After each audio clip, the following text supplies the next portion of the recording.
Hey, what's going on? Welcome to the Jess Marshall podcast. This week, if you're not feeling your best, if you're sick and tired of being sick and tired, if you're anxious, if you're depressed, if you're out of shape, if you're wondering, man, I felt better, I know I could feel better, perform better, you have got to watch this podcast. I'm stoked to have practitioner Blake York with Equilyst on my podcast this week. We're going to talk everything from mental health, physical health, anti-aging, although he doesn't really use that term much anymore, wellness, overall wellness of your mind, your body, your soul, your spirit.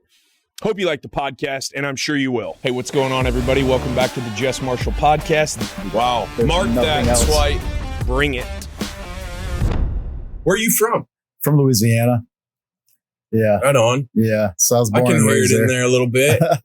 Everybody says I don't have an accent, but I've kind of lived all over the state. So was born in the South region and then moved up to Shreveport for about 10 years. My parents went to LSUMC over there. And once we got out, so I developed a very thick northern Texas style accent, which was comically welcomed when I went back down to the South and everybody talks with a flat tongue. Yeah. So anyway, I guess after being down there and developing some of that accent, it's kind of a blended deal now. Right, so people are like, oh, you don't have an accent. I was like, well, this is what happened. So, but yeah, they used to pick on me when I moved down there. Yeah. It sounded like a hillbilly. So anyway, I'm glad, I guess, however it leveled out, I don't hate hearing myself talk as bad either way. So you got me beat there, man. It's still not something I like to do. You don't gravitate toward the sound of your own voice? Nobody does. I'm like, turn that off. Nobody does. Yeah, nobody does. Yeah. That's the whole thing. It actually might be a bad sign if someone's like, hey, I'm on, turn me in. Correct. You might be like, whoa, bro. Yes. Those are red flags. Narcissism action right there, man. Are you staring at your own reflection? Those are some red flags. Yeah, for sure. The how did you get interested in and get into the field that you're in now? So that's a good question. I both going backwards. So my biological father and my mom, my dad was into the health and wellness industry. Oh, really? Yeah. So he started managing health clubs, and he built like 3 or 4 health and racquetball clubs in the 80s in the South, which were the first of their kind down there. So so they were heavily involved operating those, racquetball clubs and health clubs in the 80s. So I was around it a lot. And then, my mom kind of took that knowledge and her, love for wellness and fitness, became a physical therapist. We moved back down south. My stepdad became a physician. So she started her first practice down there, and it was always an integrated deal where she was, helping her clients with nutrition, was also, doing exercises. And then they started doing Pilates when Pilates came around. So they were constantly incorporating just all-in-one wellness with her practices. And again, I worked with her. So I was just kind of around it all the time. It came down to going to school. I ended up becoming a nurse, was doing that for a little while, working in the ICU, and came across a wellness. So I was recruited for a network marketing company, which was promoting health and wellness products, majority for weight loss. And I became a client myself right before I had got married and lost about 30 pounds on the product. So I was like, hey, I was trying to get some sales experience at the time. I was like, I'll just give it a shot. Ended up having really good success in the company, and then really found, I guess, like my passion for helping people, on the front end of their health and life. I just enjoyed much more helping people, getting off of medications and, focusing on what they can deal with from a preventative standpoint. So, fast forward a couple years, company started going down. I'm kind of looking at different things, trying to figure out, hey, how can I merge my wellness, my education now with my passion for preventative care or just health and wellness? And at that time, stumbled across, functional medicine and, anti-aging medicine, which I don't like to use that term much anymore, but because nobody can anti-age, but we can manage it. So that was a big deal. And I started looking at aesthetics and was talking to a doctor back in Louisiana about trying to help, do a joint clinic. And at that time was also looking at getting out of Louisiana. And so I was looking at different areas, Dallas being one, or Texas in general, and Nevada. We ended up in Dallas. So I said, hey, I'm gonna go ahead and apply for graduate school just to kind of bite the bullet. I knew it was going to be a daunting thing, but I really wanted to have the ability to eventually own and operate my own practice. That's kind of what it was. And so, it was a grind. Moved here in 2014, November, jumped right into school the following August, and was busy just working full time and in school full time for 3 years. At the same time, I was already studying, certifications and getting different training on what I was going into. So like the whole part of going through school was interesting because with functional medicine, you spend a large amount of time unlearning a lot of the stuff that you learn in conventional medicine. And so I really kind of just tried to position myself in the best way possible to be marketable to somebody that needed somebody, with my interest and background. And incidentally, that happened. So the first job I got was out at a clinic in Carrollton that were doing a lot of the stuff I wanted to do. And help those guys run that practice for a little over a year and a half or so. And then things went a different direction and ended up deciding to follow through with everything I had written down on paper. I had a booklet full of ideas. Really? And, Good for you. I mean, it was all, I've been thinking about this and plotting it for a long time and kind of just visualizing how it would look, how it would feel, and what I really wanted to do, which was kind of create more of a modern, inviting, energetic vibe to my practice, kind of taking it out of, no offense to my colleagues and stuff, but it tends to be more of a tree hugging area of practice, which I think is closed off to a lot of people, or maybe just for me, I just wanted to have some place where people could feel comfortable going to see a provider. And a lot of people don't go to the doctor just because they don't feel comfortable, so I think we've accomplished that. And I know from patients that have come to see me that have said, hey, this is the best experience I've ever had in a doctor's office. Some of them have real bad anxiety that's alleviated. So that's really good to hear, get that feedback that, the space that you created is different, but it's also inviting, And it's conforming to your vision.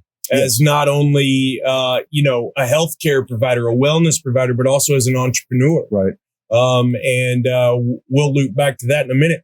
When you compare conventional to functional medicine, how do you differentiate those two? What are your definitions there? So if we're talking about this today, our listeners and our viewers understand the difference between the two. And might I say, this has come to the forefront in the last two and about half years, hasn't it? That can we or can we not trust what the medical field tells us? And I'm sure gaining that trust might be more difficult now than it has been, but we can cover that later. What are the differences, functional, conventional? Yes, that's a good question. I think in reality, the two can really work hand in hand, and they do. And with people that are, providers, once they understand what we do, they can see, hey, okay, this is a functional relationship. But when it comes to conventional and functional, conventional medicine has been basically kind of indoctrinated into the system of, symptomology and pharmacology. It's a very reactive based care system. There's a difference between disease management and health creation. Okay. So, and that's where conventional medicine and functional medicine differ. Functional medicine, we do get allowed a benefit of actually being able to spend much more time with our patients because most functional medicine providers are operating out of a micro practice setting or a private pay setting because we're typically deemed out of network for a lot of places. So that allows us to spend 90 minutes per initial consult. You can learn a lot about somebody in 90 minutes. You can't learn a lot about somebody in 10 minutes. No, as we can see, we're going to learn a lot about each other because it's going to be about 90 minutes. Exactly, 10 minutes to figure you out enough to prescribe you a pill Right. is insane when you put it in when you articulate it. Yeah, it really is. And to no fault of, the medical providers in that space, because, majority the primary care physicians are just, they're overworked, they're underpaid, they're pressed with quotas by Medicare, Medicaid, a lot of them which have started to back off of how much they're accepting into their practice. So now you have, again, this other huge gap of patients who can't even get care in rural areas because they don't have somebody within 100 miles that's taking patients for Medicare and Medicaid. And so a lot of that is really just how the system is set up. Also with insurance reimbursement, until insurance reimbursement changes, healthcare is going to remain the same because, again, it leans more heavily towards surgical intervention, pharmacology, these types of things. And what that's created is a dependent society on you tell me what I'm supposed to do. We have lost complete control of our own health. We've handed over our ability to control certain aspects of our own health, which before, the evolution of medicine in general, our ancestors did just fine, feeding themselves, getting physical activity. I was listening to something on the way here, and it was saying how, our bodies were made to survive in the wild. And so here we are as in a modernized society, a very civilized society, trying to figure out how to be less animalistic and instinctual. So it's a very perplexing thing when you think about how and why we were created versus how and why we're living today. And so taking it back to just what we do is spending much more time on lifestyle management. And with functional medicine, it's more of a root cause analysis.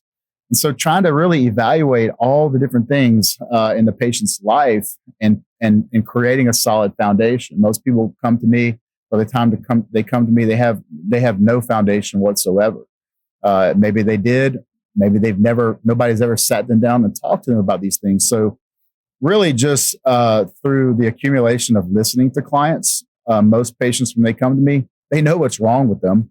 It's just that nobody's ever listened to them and taken it into consideration, and spend enough time with them to mitigate lifestyle, management and to kind of really investigate, hey, is this really your thyroid, or do you have issues with adrenal, stress, and is that wreaking havoc on your thyroid and, your sex hormones and whatnot? So it's always just a deeper dive. And again, it's just, a lot of it is common practice, but common practice, it's not common. Common sense is not common practice. Right. So some of this stuff, if I were to just throw it out there as free information, it would probably get dismissed because people aren't looking for accountability. They're looking for someone else to be responsible for their health. And so that's where I think conventional medicine has kind of taken the power away from the patients. Whereas my vision and goal for my patients is it's all ease, really to educate, equip, and empower my patients. Love it. And so they don't need me, and that's really where functional medicine is different. Is I go to work every day to try to put myself out of business, which is not the best business model if you ask anybody else. No, but wow, man. Like, because if you're going to talk to like a counselor. Sure. Yeah, me too. Yeah. Right. I mean, everybody should. Absolutely. And you can kind of tell, oh, we're not actually trying to accomplish anything here. You're trying to get me back next Thursday at 2. Do you agree with that old axiom, an ounce of prevention equals a pound of cure? Absolutely. I mean, I've seen it work, in my practice countless times. Every patient's different. Some patients need much more in the restorative phase of getting them back to that place. But once I have patients kind of through the coaching process, and then they start to see, hey, I can make changes and I can implement these little things that make my life better. then once they go out on their own and things start to go awry, they can always go back and look at their body of work or what they're doing on the day-to-day routine and say, hey, I'm missing these things, and that's why things are that way, and they can self-adjust. And so I think that's the coolest part about, having somebody go through this journey and process is that pretty soon I don't hear from them often, Wow. and I think that's the best part about it. Yeah, I miss my patients, but they send me other ones. They probably send you a bunch of other ones. When someone finds you and you help them get over this hump, maybe they've gone and talked to a bunch of conventional physicians and it's been a pill here, a tablet there. But when they find you, man, I wish I'd found you 5 years ago. Right. And do you get that reaction pretty often? The majority of my patients, I will say, have seen probably at minimum about 3 other providers before me. And that's also other providers in this space, because not all providers that are touting to do hormones or anything like that have a functional perspective or a philosophy there. It's just like they kind of see hormones as the meal ticket or the one hit wonder that's going to make them feel better. And really, in my practice, it's kind of the icing on the cake for most people. It's not. So I do see that a lot. I hear a lot of poor stories just from bedside manner from certain providers. A lot of these patients have been told by other providers, there's no hope for you. I guess you're just going to be overweight, or the old adage of, oh, you just need to work out more and cut your calories. And I'm just like, it's to this point where if you don't really have, just because somebody tells you that there's nothing they can do for you, it doesn't mean that nothing else can be done. Wow. It just means that there's nothing else. Mark that one. Wow. It just means that there's nothing else they can do. Yeah. And that's the thing where all of my professors, all of them, were once conventional medicine physicians. Every single one of them. And until something happened in their life, whether they got sick, their spouse got sick, their kid got sick, and they could not heal them with conventional medicine. It opened their mind to opportunities, and that's been the transformative process for a lot of these providers who are out there on the forefront. Now it's no longer witchcraft or medicine man, it's not. Shaman. Everything we do is backed by research based practice, evidence based practice, and so you have to consider that, and so I think the focus of functional medicine does appear to be more metabolic health, but it's also, like we talked about earlier, just gut health.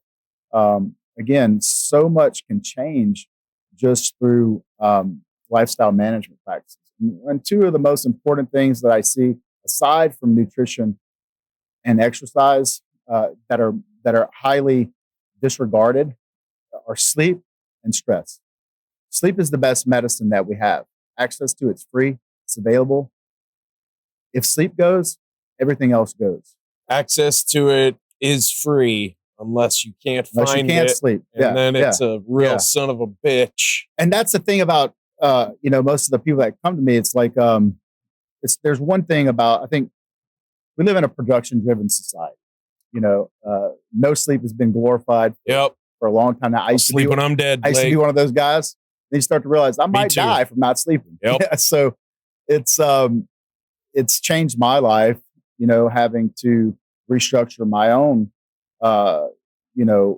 time schedules and making sure I'm getting to bed at a decent time and minimizing screen exposure and doing a lot of these things.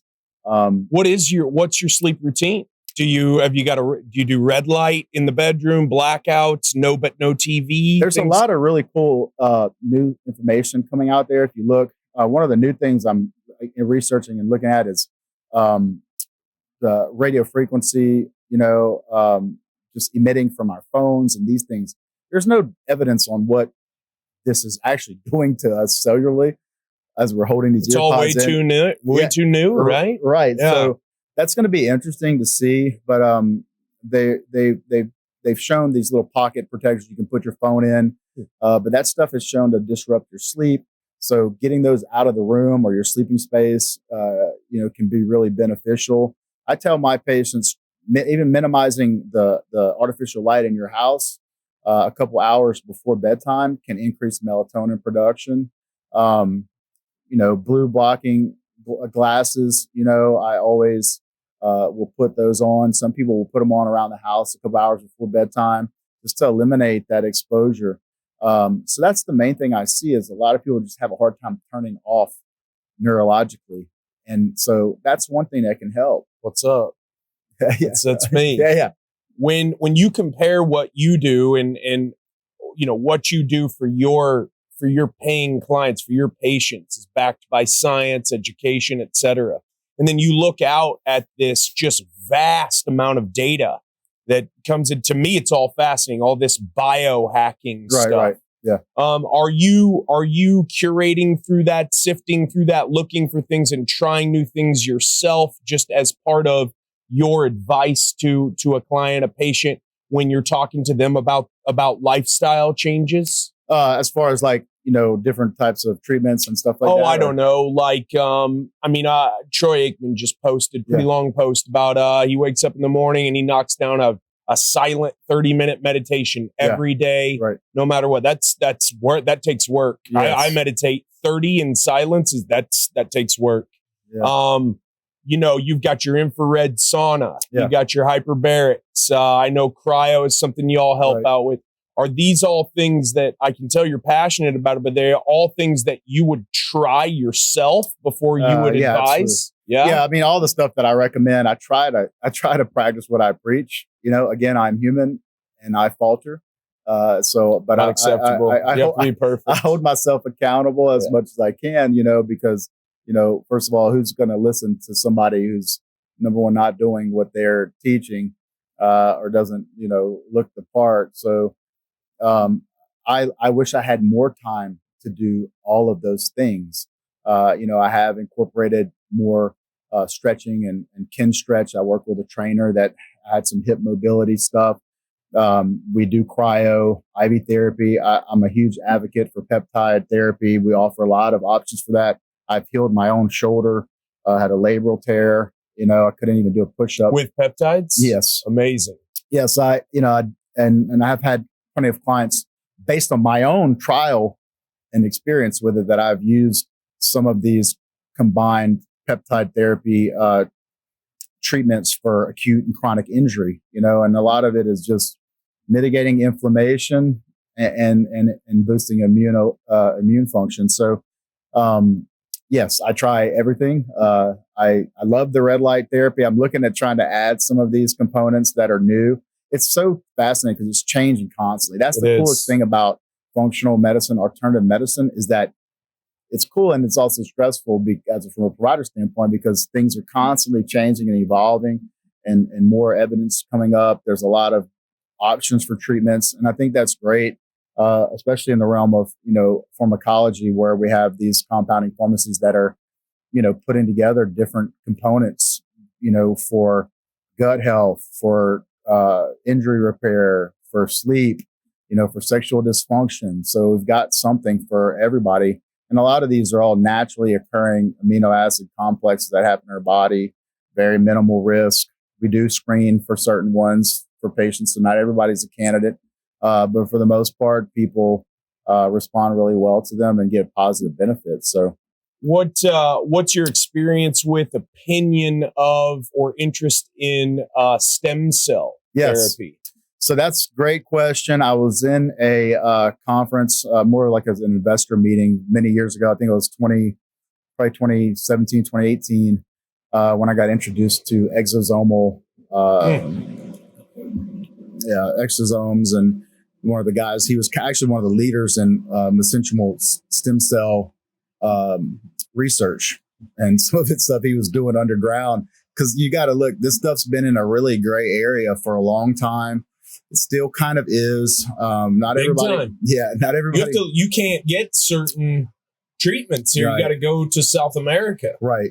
Chuck Liddell owns a couple clinics in Colombia and stuff. Yeah. I mean, this is big stuff, especially with some of these collision athletes who are like, I'm not doing another surgery. Right. Like that's me. I'm never doing it. I'm not doing that again. Right. I've had so many. Yeah. And I have no idea what that anesthesia has done to me mentally, to my body, to my immune system, to my gut health. Sure. I'm just not doing it. Right. I got to limp for the rest of my life.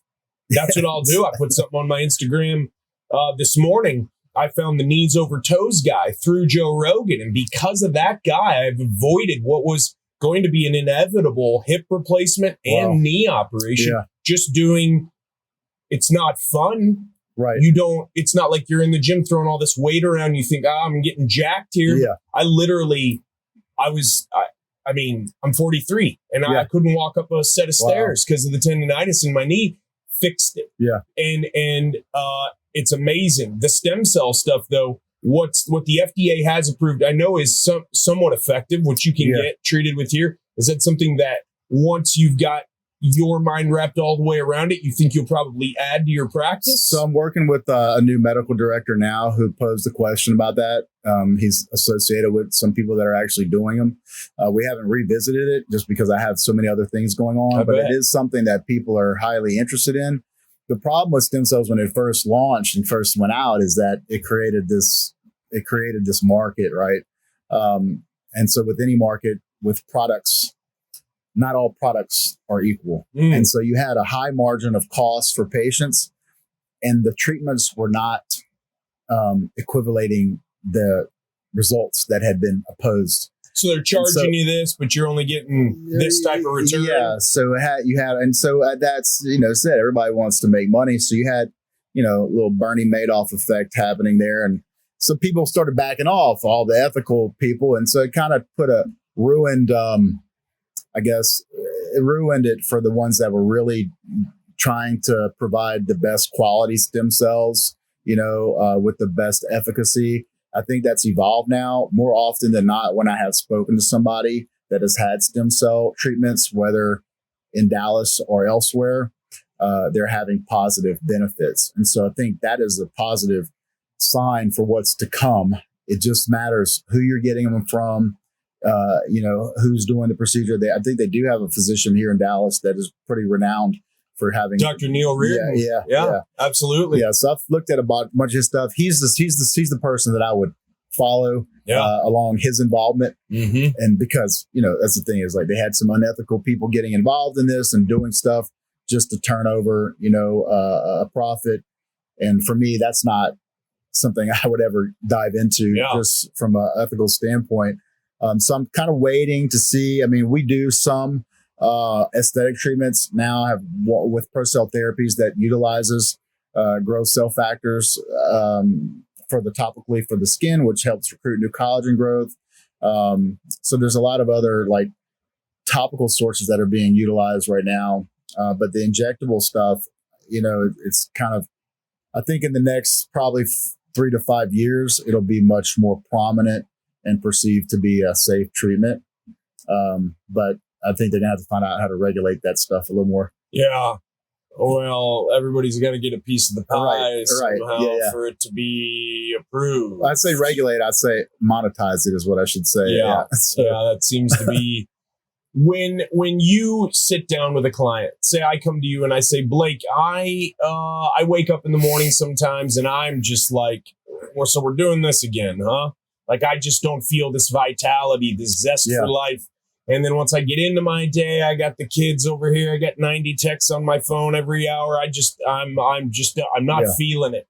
What are some of the first questions you're asking me? Is it, okay, Jess, what do you put into your body every day? Yeah. And when you're answering this question, can you lead off with what is a very common thing that you notice is deficient in terms of the nutrition or hydration protocols of many of your clients, your patients when you first meet them? Is it not enough water? Is it not enough protein? What do you notice that sticks out over and over and over again? Well, one of the things that we've implemented over the last year, which I looked around a lot, there's a lot of people were asking me about food sensitivity testing and such. So I was like, hey, let me look at this. And try to see who we can partner with. Ended up partnering with Oxford Biomedical, They do a test called MRT 170. It measures IgG inflammatory response to 170 listed foods, beverages, and food chemicals. Wow. And so every patient gets an individualized print on those, and it'll show from reactive to moderately reactive to severely reactive where they stand on those items. So would this test be something that would reveal something like maybe the celiac gene, celiac disease, things like that? It can reveal certain things, but it's not a direct test for celiac. But it does reveal a lot of other things. You have to understand when it comes to acute and chronic illnesses and diseases, the majority of these are being led by increased inflammation and immunotoxicity, or a storm between the two of those. What's immunotoxicity mean? So basically just poor immune system function, and like it's taxed so it can't do its job type thing? Correct. Okay. Yeah. And so the peptides do a lot of immune modulation and stuff too. They have a cumulative effect, but when you look at it, like most of the patients come to me, they're literally on fire metabolically. Okay.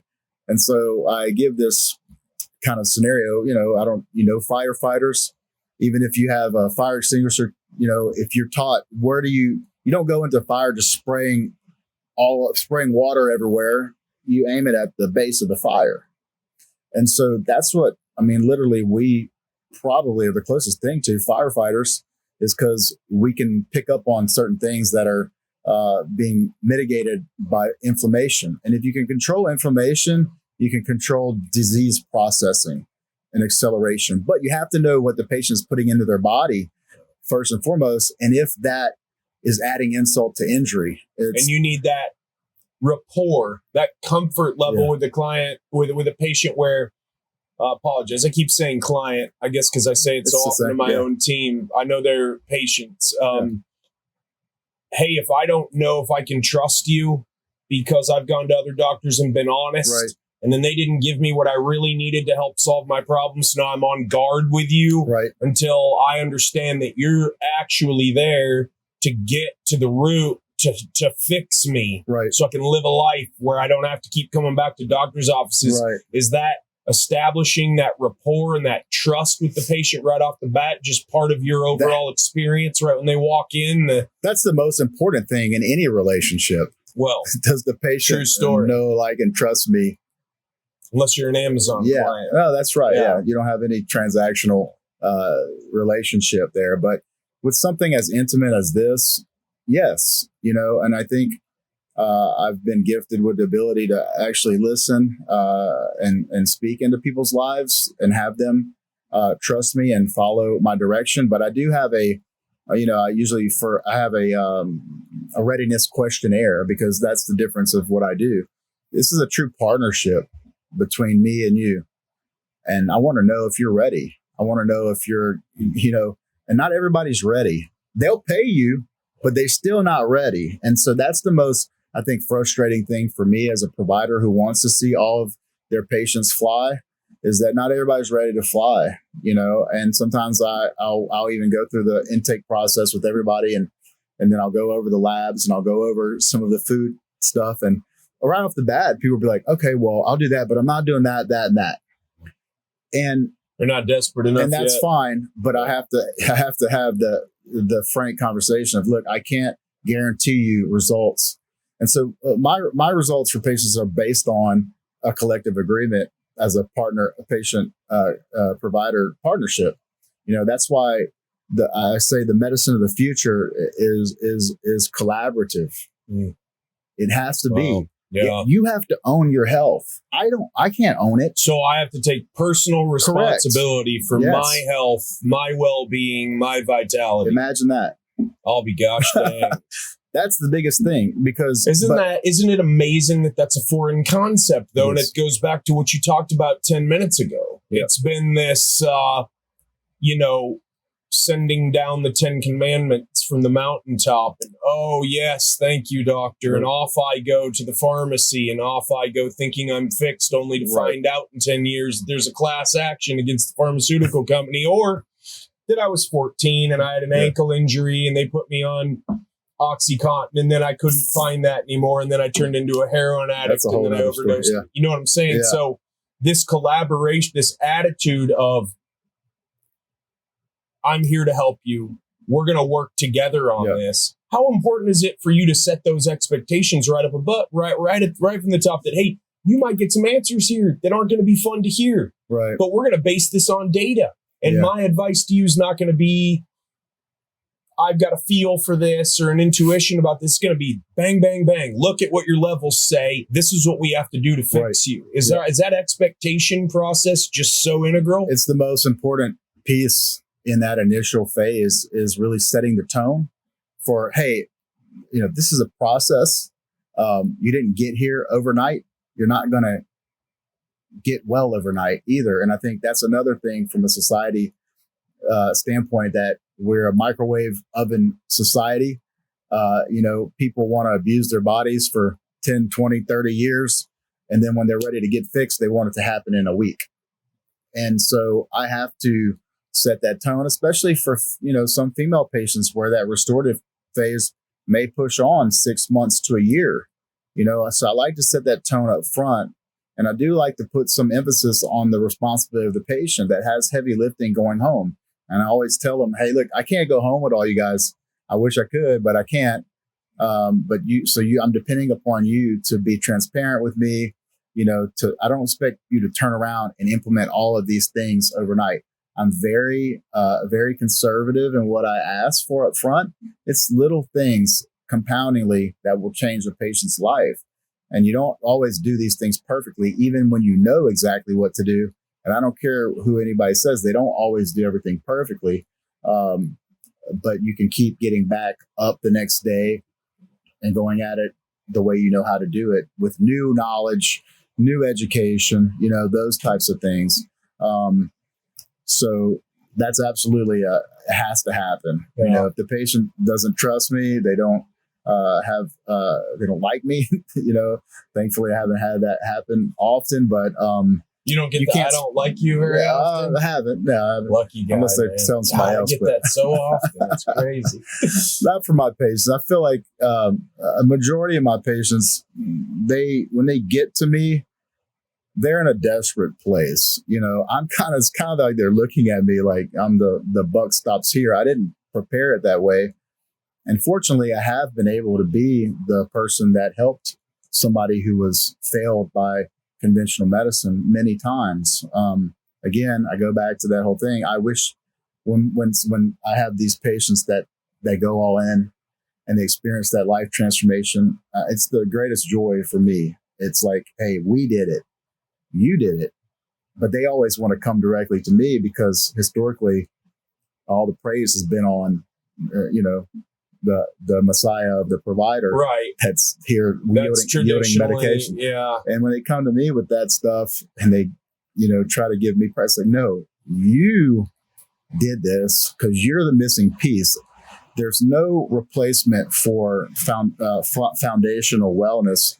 I don't care what supplement, what hormone, what pill, none of that stuff works or will ever take the place of foundational wellness. So that's why it's called foundational.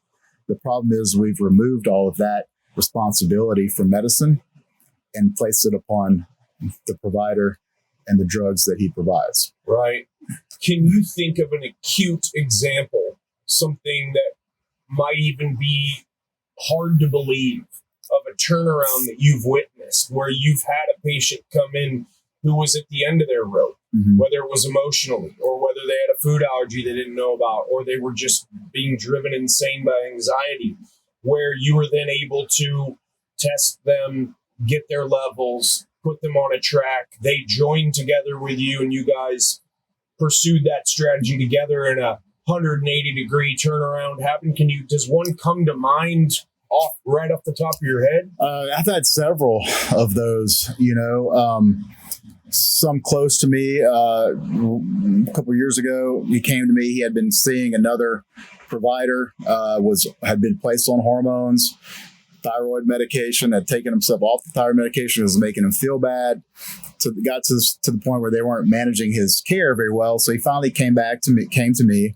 I had a professional relationship with him. And I started looking at everything, surveying everything, and looking at all his labs. And I realized there was some missing stuff. So I was like, hey, let's go ahead and look at this stuff first. Because in my interview process with him, going back, now this is, again, he was going to somebody else in my field, was a physician that had evidently, I don't know what he did from the thorough interview process, but when this gentleman was telling me his life story and how he got here, there was a distinctive trigger in his change in metabolic health where he started gaining 30 pounds by 30 pounds by 30 pounds until he became obese. Man. And he showed me a picture of himself when he was a kid. And I had known this guy for a few years. I never knew that that's what he used to look like. So I thought immediately something else is going on here. Turns out we did a prolactin on him, which is something you should always run on anybody when you're considering metabolic dysfunction. Rule out a prolactinoma, which is a pituitary tumor that can cause metabolic issues. And his came back well over 300, abnormally high. And so I called him. We had to send him to, again, this is another example of me working with conventional medicine. If something's out of my scope, I'm going to refer it out, refer him to an endocrinologist to have an MRI. Turns out he had a 10 millimeter tumor on his pituitary gland that had been sitting there for like 10 years. What the hell? Nobody he'd ever seen had caught this. And I just saw him recently and he's lost 90 pounds. He looks great. He's incorporating a lot of this stuff. Incredible. His wife came to me. They're business owners. They have special needs child. I see a lot of patients with special needs children. Most of my patients are very empathetic people, very much givers of themselves. To the point where they end up on E, no gas in the tank. And so, and his wife came to me, was having some issues, migraine, fatigue, digestion issues, food sensitivity tests. She was allergic to or inflammatory to red dye. And just through removing those things, she has lost weight. She has no more migraines. Her gut health is better, and I helped manage her stress. She also had some adrenal issues too.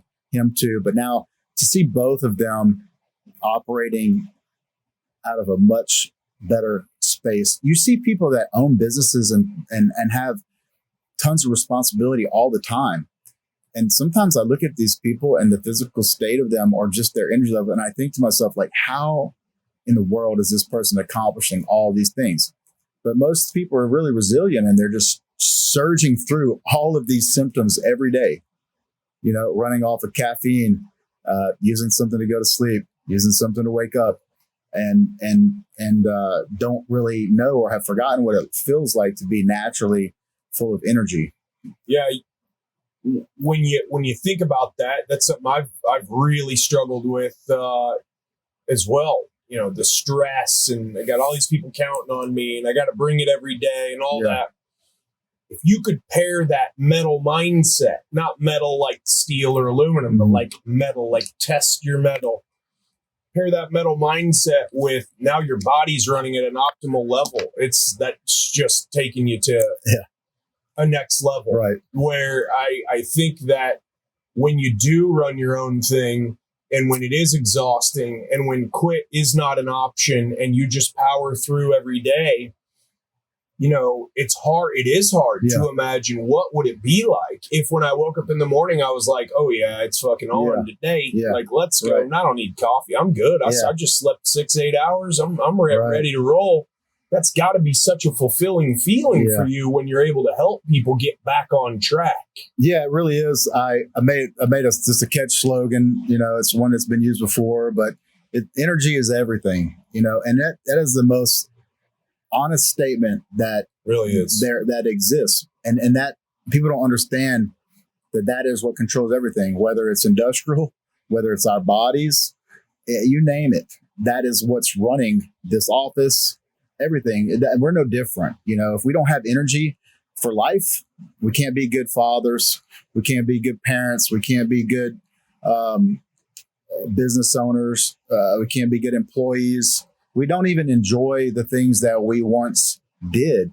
And my greatest joy is really injecting that energy back into somebody's life through physiological transformation and watching them go back into the world and start to, picking up a new degree, having flourishing relationships, enjoying experiences. I mean, I can't tell you how many, I know there's a lot of dads out there and moms out there that spend a lot of time watching their children play through the pane of a window because they have no energy to go outside, or they don't feel comfortable to go in a pool, or they don't like the way they look, they don't like the way they feel.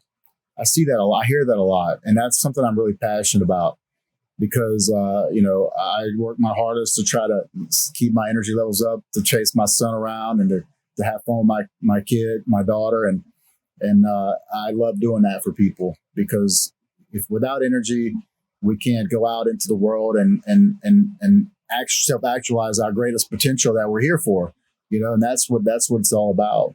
You're like the ultimate performance enhancement coach, right? I don't know if I would say that, but yeah. not Balco or Victor Conti, but just energy is everything, man. Yeah. And when you're around people who have it, it's intoxicating. Yes. Because there's so many people walking around like they're off the set of The Walking Dead. Sure. And who can blame any of them over the last 2.5 years? Yeah. Go back to adrenals. For our listeners, our viewers, what does that mean to people who are really very familiar with conventional medicine? Maybe they've never had their blood taken, had their levels checked. What are adrenals? How do they affect your everyday life? Sure. Yeah. So I'd actually just started using a laboratory called ZRT. There's a ton of really fine testing laboratories from a functional medicine. That's another difference between functional and conventional. The way we do testing is different. There's 2 different options, whether it's saliva, urine, stool, so we're analyzing different things. There's a lot of great labs out there that are doing a lot of interesting things that if you know how to use them, they can help patients. I try to keep everything simple. Things that I'm doing are working. It can get real complicated. I have also patients that come to me that have paid a lot of money for tests elsewhere and nothing was done. So I try to stay away from that.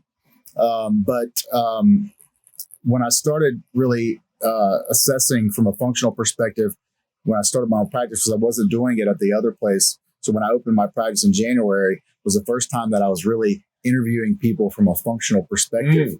So my philosophy had changed just with the opening of my practice. And so that's when I started really looking at how many people I was having, to test their adrenal function based on their stress profile in the intake. They're reporting 9 out of 10s, 10 out of 10s in various areas of their life. And then I also will do a questionnaire that was pretty accurate as far as the depiction of the metabolic health of the client. And so usually after the first visit, at the end of it, I kind of know what's going on with the patient. We just got to validate it. But since 2020, so I started in January 2020, since March of 2020, anybody and everybody who had any little bit of something going on, that what's happened in the world has kind of toppled over people to the point where even, I have patients as young as 25 coming to me. I don't know what's wrong with me. I can't get out of bed in the morning. It's taken a toll. And so there's a term called allostasis. Okay. And that is basically our body's ability to maintain equilibrium, balance, and function under external stressors. Okay. And all of these external stressors are not just emotional, which is a primary one, but they're physiological, environmental. There's a lot of them, so with that said, everybody has a different, what they call allostatic load. Okay. And in my office, because I'm from Louisiana, I think of New Orleans with these tugboats and these cranes dropping these big, metal crates. Yeah. Shipping containers. So you got one shipping container. That's your marriage. You got one, that's your job. You got one, that's your kids. And you got, another one, that's your finances.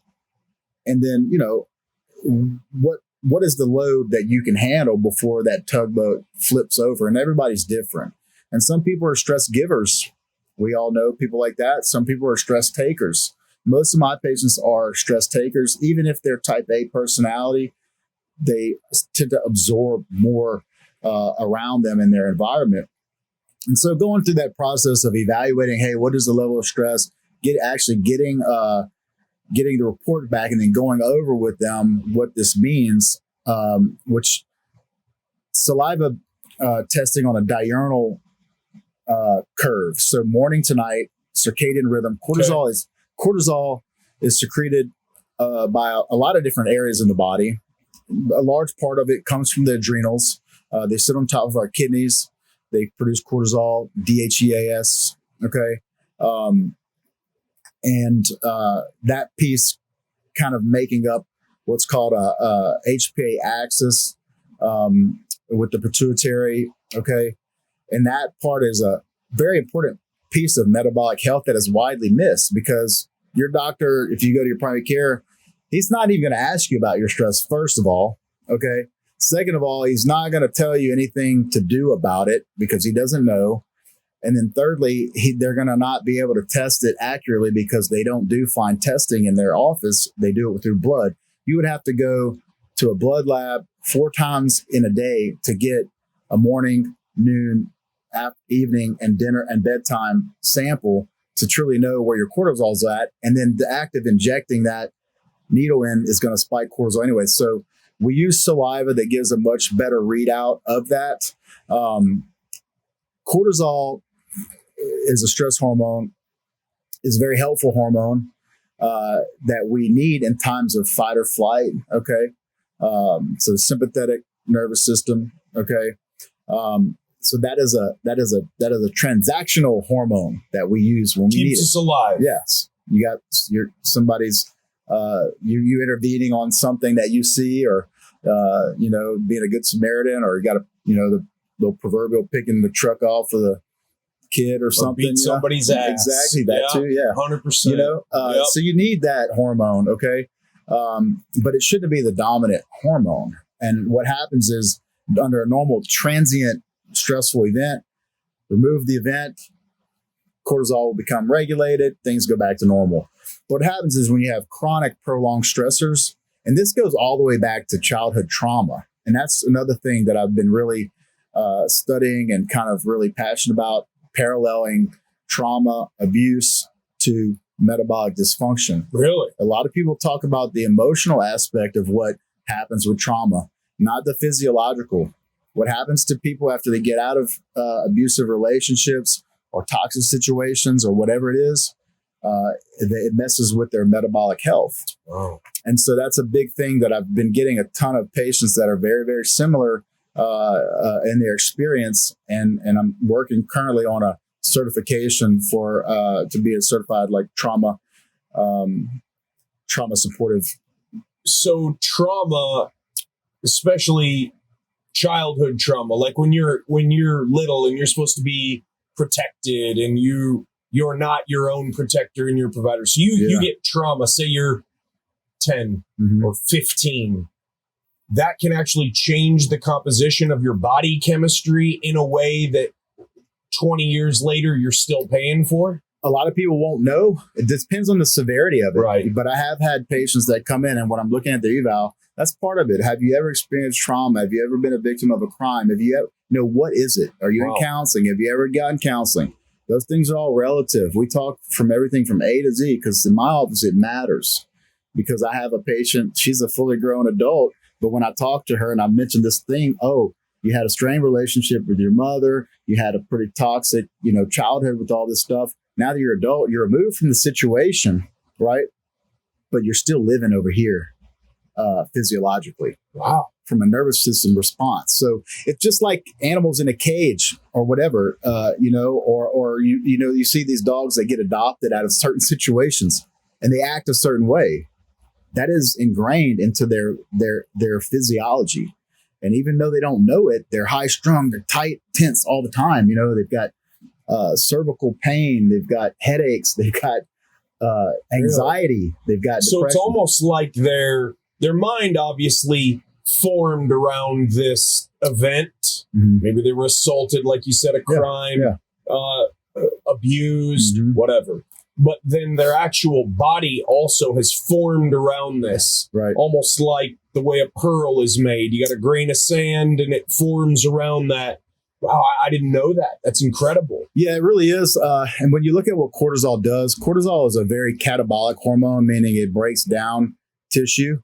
So if left unmonitored or untreated, to just kind of run rampant in the body, it starts to break down brain tissue. You have cognitive impairment, mental clarity issues, breaks down skeletal muscle, it breaks down bone.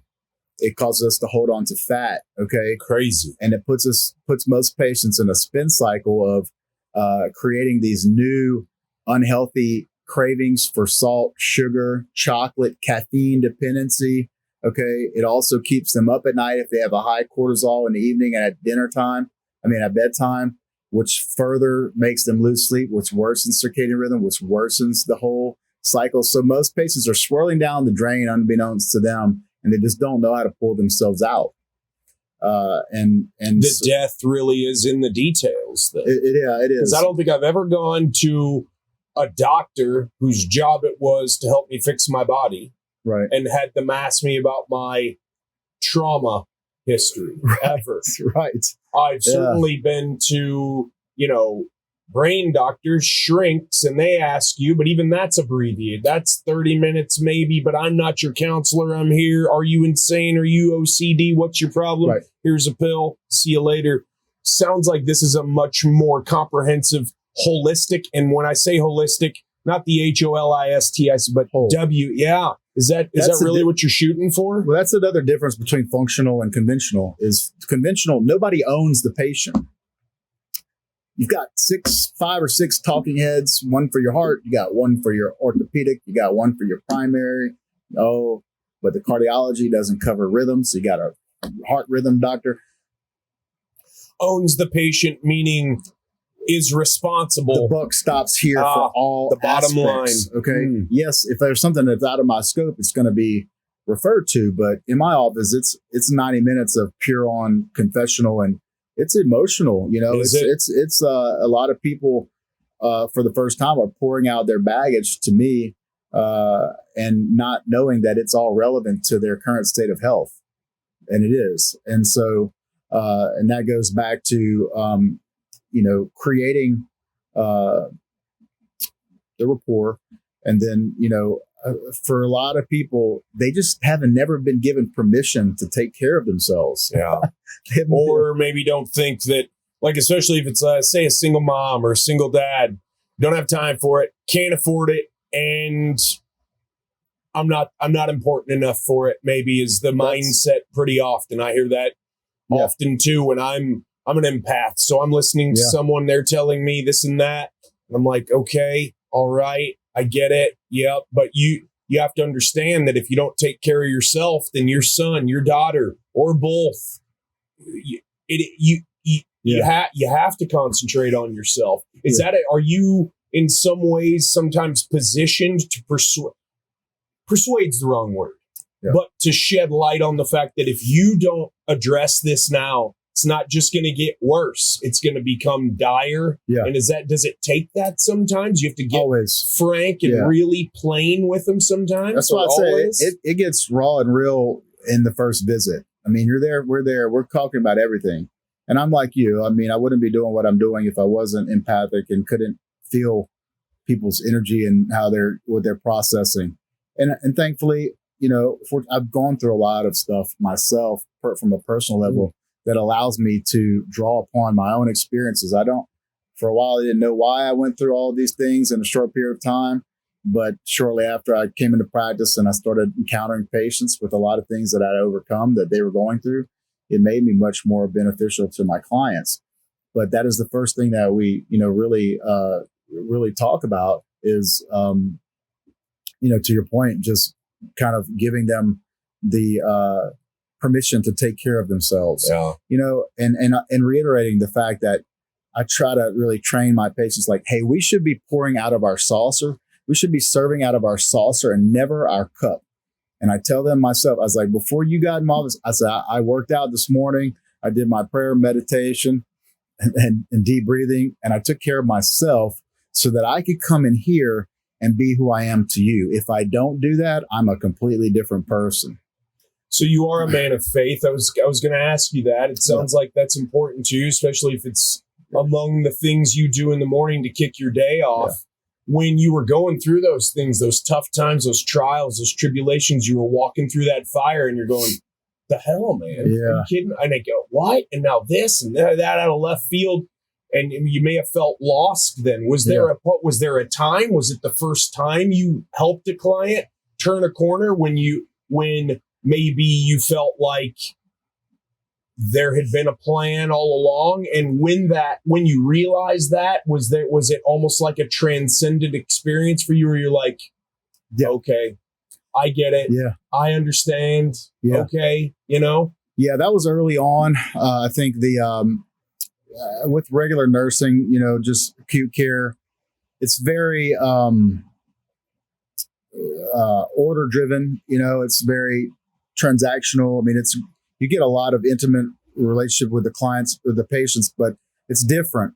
When I first got out into the field and started practicing as a practitioner, I was coming home exhausted at the end of the day after listening to all my patients and absorbing all of their energy. And I'd get home and I would just lay down. I couldn't determine what was theirs and what was mine.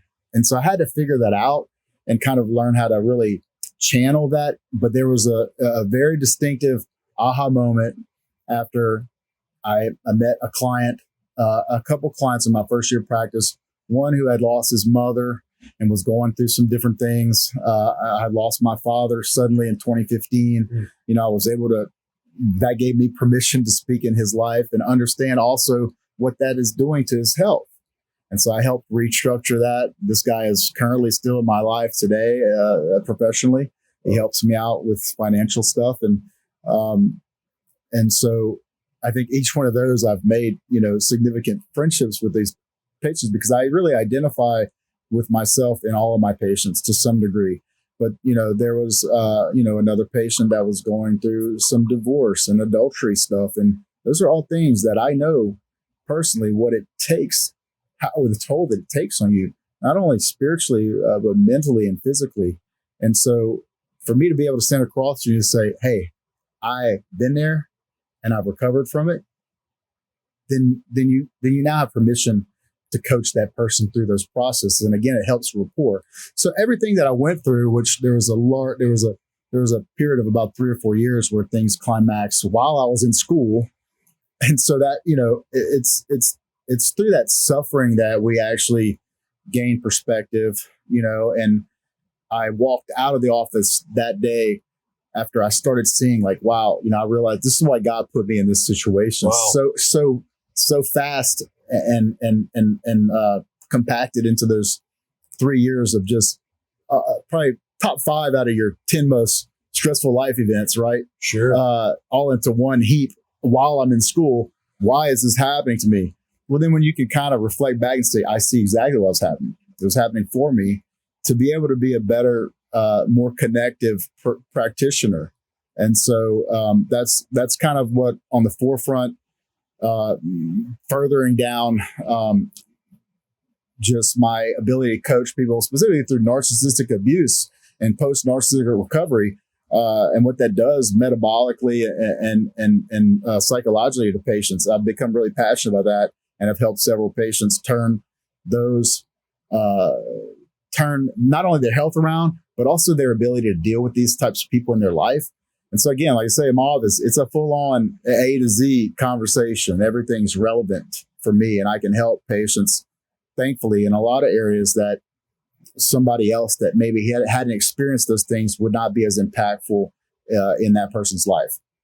Yeah, it's when someone says, I know how you feel, and right. that they don't know how you feel, it right. rings very hollow. Do you feel like you were called to this, and do you feel like you're fulfilling a calling? That's a big term, in organized church religions or whatever. Yeah. But I think we're all here for a reason. I think Mark Twain said it best, right? The two most important days in your life, the day you're born and the day you figure the fuck out. Right. Why. Exactly.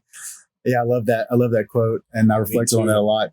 And I think as I began seeking in all areas of life, going back to just really getting back in, reintroducing to my faith back in 2010, I was raised Catholic, and then after I graduated, I ran from God for about 10 years and couldn't figure it out on my own. And there's a distinct correlation between the trajectory of my life from when I started going to church and seeking God versus before.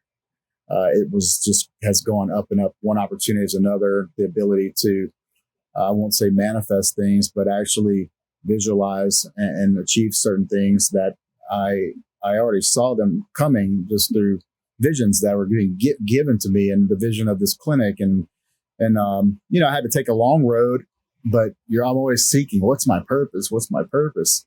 And whenever all of this came full circle, it was the greatest feeling. And I wish that for everyone, including my patients. And that's the best thing after I've been able to heal certain patients, they go and find new hobbies, new things.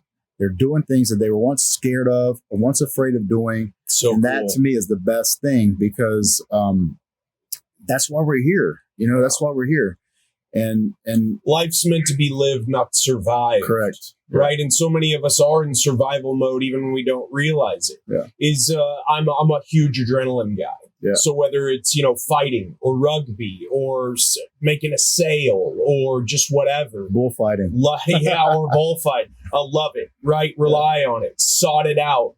Didn't really realize that at a certain point somewhere, probably in the entrepreneurship journey, I was just redlining all the time. So if I'm exhausted, I tap into adrenaline. If I'm sad, I tap into adrenaline. Whatever I had to do to conjure the energy to bring the heat so that I could, win at the collision, whether it was a business or a relationship or a sports collision. Is that just something that a lot of people don't realize, that they're redlining way too often? And that adrenaline needs to be, that's like a save shot. Like you said earlier, that cortisol is supposed to save your life. You've got to like we've heard those stories of the old lady picking a Volkswagen Beetle up off of a child or just whatever it is. Do a lot of people not realize that maybe lifestyle has something to do with it? Maybe mentality has something to do with it, but they're just hitting that, they're dipping into that reserve tank way too often, and that's what's causing some of these deficiencies over time? Yeah, but the majority of patients don't realize it, because nobody's ever told them any different. And like adrenaline's awesome. Yeah, it's awesome. It's about what's sustainable. This is, at some point, most of the patients that come to me, I was on a phone call yesterday with a new client. I was just interviewing her briefly on the phone, and she mentioned something. I used to just be able to go. Right. And I was like, that what you said right there tells me a lot about the position you're in now. I was like, because that is not practical. It's not sustainable. It's glorified, but it's not, there's an end to that energy. There's an end to that abundance of output. Again, a lot of patients of mine are business owners. I saw another guy, he came in from Houston to come see me, and has an insurance agency and kids, and family had some deaths in the family and some serious traumatic stuff. And he's to the point now, he's like, he doesn't even enjoy what he does. Okay. Passionate about this before. That's the problem that can happen once you've depleted all cortisol stores. Your adrenals will continue to pump and meet the demand of the stressor until they can no longer do it. And then at that point, the cortisol will go back to more of appearing to be baseline, but the symptoms will still be present, or they'll go drop down lower. And at this point, some of these patients have an inverted cortisol. Cortisol is low in the morning and high at night. Okay. It's completely flopped. So these patients can't even get out of bed in the morning. They have no gas. All the gas is at night. It's coming up at night. So you have to spend some time to reset their adrenals, because if you don't, eventually you will not have that sympathetic nervous system response to a situation where you might need it. Like with this particular guy, I was like, somebody could put a gun to his head and he would have no ability to react appropriately. That's where he's at. Scary. Yeah. Like you get numb. They get numb to feeling. They get numb to what's around them. They're literally going through the motions of life, and they're screaming inside because they have no idea what's wrong with them. And so I see that a lot, and I mean, I've done that, starting a new business, the thing is I start to realize, hey, I mean, what it does to your immune function, puts you susceptible to getting respiratory infections. You got a lot of people that didn't take care of themselves well, and got COVID and different things like that, and were unable to rebound from that. And so I think that whole the last couple of years, like you were mentioning, has really opened people's eyes and made them really look at themselves in the mirror more or less too, and say, okay, what part of this am I responsible for? Like, how can I mitigate this? Because whatever they're doing, it may or may not work, or it may not make it work for me. Okay, so how much of this can I own and take control over? We have control of so little, just in the grand scheme of things, right, in life. Yeah. I can't control the traffic. I can't control the weather. I can't control what you say or think about me. It's not really any of my business, really. I can control what I put in. I can control what I put in here, right, here, right? Yeah. It all works together. Yes. If I'm just locked in on the mainstream media all the time, it's probably going to seem quite dire. I turned the news off a year ago. Yeah. And I'm a very passionate American patriot. And I will stand by that till the day I die. And you can come to my door if you want my guns. Right. And you may not have them. Yeah. I'm not a Republican or a Democrat, but I am a patriot. Right. I had to turn it off because it was not serving me. And I just wonder how much maybe the wake up call of the big sickness that came through in 2020 was to many people, that you now have this permission to take personal responsibility for your health and to do your own research and to say, I don't know, I think I'm going to go get another opinion. I don't know, I think I'm going to go maybe search for a different route, because I know where I want to be, and I know what I've tried in the past hasn't gotten me there, and what I'm trying now hasn't gotten me there. Are most of your clients that and patients that find you, are they mostly finding you through through word of mouth, through referrals? Right now, it's up probably tenfold, because I've had so many different classes of patients over the last couple of years, graduate from a restorative phase to medication management, just a preventative plan, and they sending me other people. And so right now, that's our biggest lead generator, is just through word of mouth referrals, based on patient experience, which those are the best ones, because they kind of have an idea of what to expect.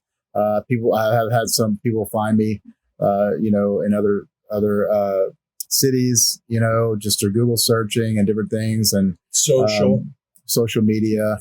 So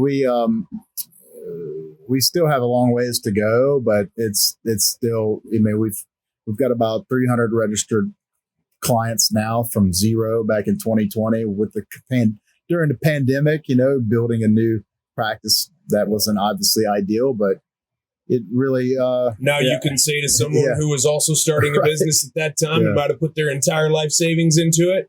I know how it feels. Exactly. And so it happened for a reason. When people talk about hormone balance, hormone replacement therapy, etc., at least most of the people that I talk to about it, they're always thinking TRT. Right. It's men only. It's, maybe you're having a problem in the bedroom or the boardroom or both, or you've got anxiety or whatever. And if you can just handle that, you're good to go. But hormone replacement, is this a common thing for the women as well? And does it help them? Yeah. So actually, the bulk of my practices are female, pre-peri and post-menopausal patients. I did not plan it that way. I don't know how it happened, to be honest. I had only seen a few women patients before then. But you help one female, they're going to tell everybody. Boom. And so that's what's happened. And I've really more or less adopted that role of that's my bread and butter, is what I've gotten really familiar with. And I really think that it's a blessing, because females are the ones that struggle with the most. They get the least compassion from their providers when they hit a certain age and start to have all of these questions, right? Well, they just get told you just got to deal with that. You would not believe, cowboy up. You would not believe the things that I've heard, both from female and male practitioners, to the face of their patient. First and foremost, I would never say anything like that to instill hopelessness in anybody. much less a patient of mine, I would simply say, I don't know, and maybe you should pursue someone else. This is all I can do for you. But that's not what's being done because, again, from the way that the system works, it's to keep the client. They want to keep them on the payroll and all that stuff. And so a lot of patients, when they come to me, some of them are quizzical. They kind of have like a up in the air type, I've been to all these people, this guy, he might be able to help me. Like, they kind of have an open mind, but for most of them, I'm probably the last person they were going to pay money for to do this. So, and they're only there because nothing else worked. Correct. Yes. Desperation brought them to your doorstep. Yes. Which actually might mean they're ready to make a change, especially those kind of tough to hear lifestyle changes like, why don't we go with one glass of wine a night? Why don't we give up those Virginia Slims? Why don't we cut back on that milk chocolate? Those types of things. Yeah, that's the best thing. Once they hit my door, like they're at rock bottom. Yeah. They're willing to do everything, and that's a very emotional and vulnerable place for somebody to be, and to open up your book of life to someone that you're just meeting for the first time, with no knowledge of can this person really help me or not. It takes a step out of faith to do that, and I don't take that lightly, and if there's a situation where I don't have the answers or I can't help somebody, I do try to be honest with them in that regard. But thankfully, like I said, for a lot of these patients, it's not something extraordinarily off the charts that I'm doing for them. It's just something that was totally missed or glanced over or pretty much just dismissed, And if you listen closely to what people say in my office, most of these patients, they don't have a medical degree, but they know what's wrong with them. And they will tell you. The problem is everybody's telling them what's wrong with them. No, this is what's wrong with you. Or they're handing them their lab report back and saying, everything's good. You're good. No, sir, I still have symptoms. I'm not good. What's wrong with me? So you can't treat lab values. We treat patients, and so, yes, you treat patients through lab values. But for me, it's all about outcomes and how is the patient functioning, after treatment protocols been initiated. And how can we make this better? And so there's tweaks along the way until we get people. And with hormones, especially for females, as they're aging, they fluctuate. So some of my patients graduate to biannual follow-ups, and they do fairly well and, have no issues. But then there might come a time where, hey, we got to tweak a few things, or this is new, and so we adjust. The earlier a female patient gets evaluated for hormone therapy, or gets a full functional evaluation as they're beginning symptoms, the better, because you want the patient to be on a monitored program as they're entering menopause, so that way they can really kind of enjoy what should be the best years of their life, not having to worry about month-to-month menstruation. Sure.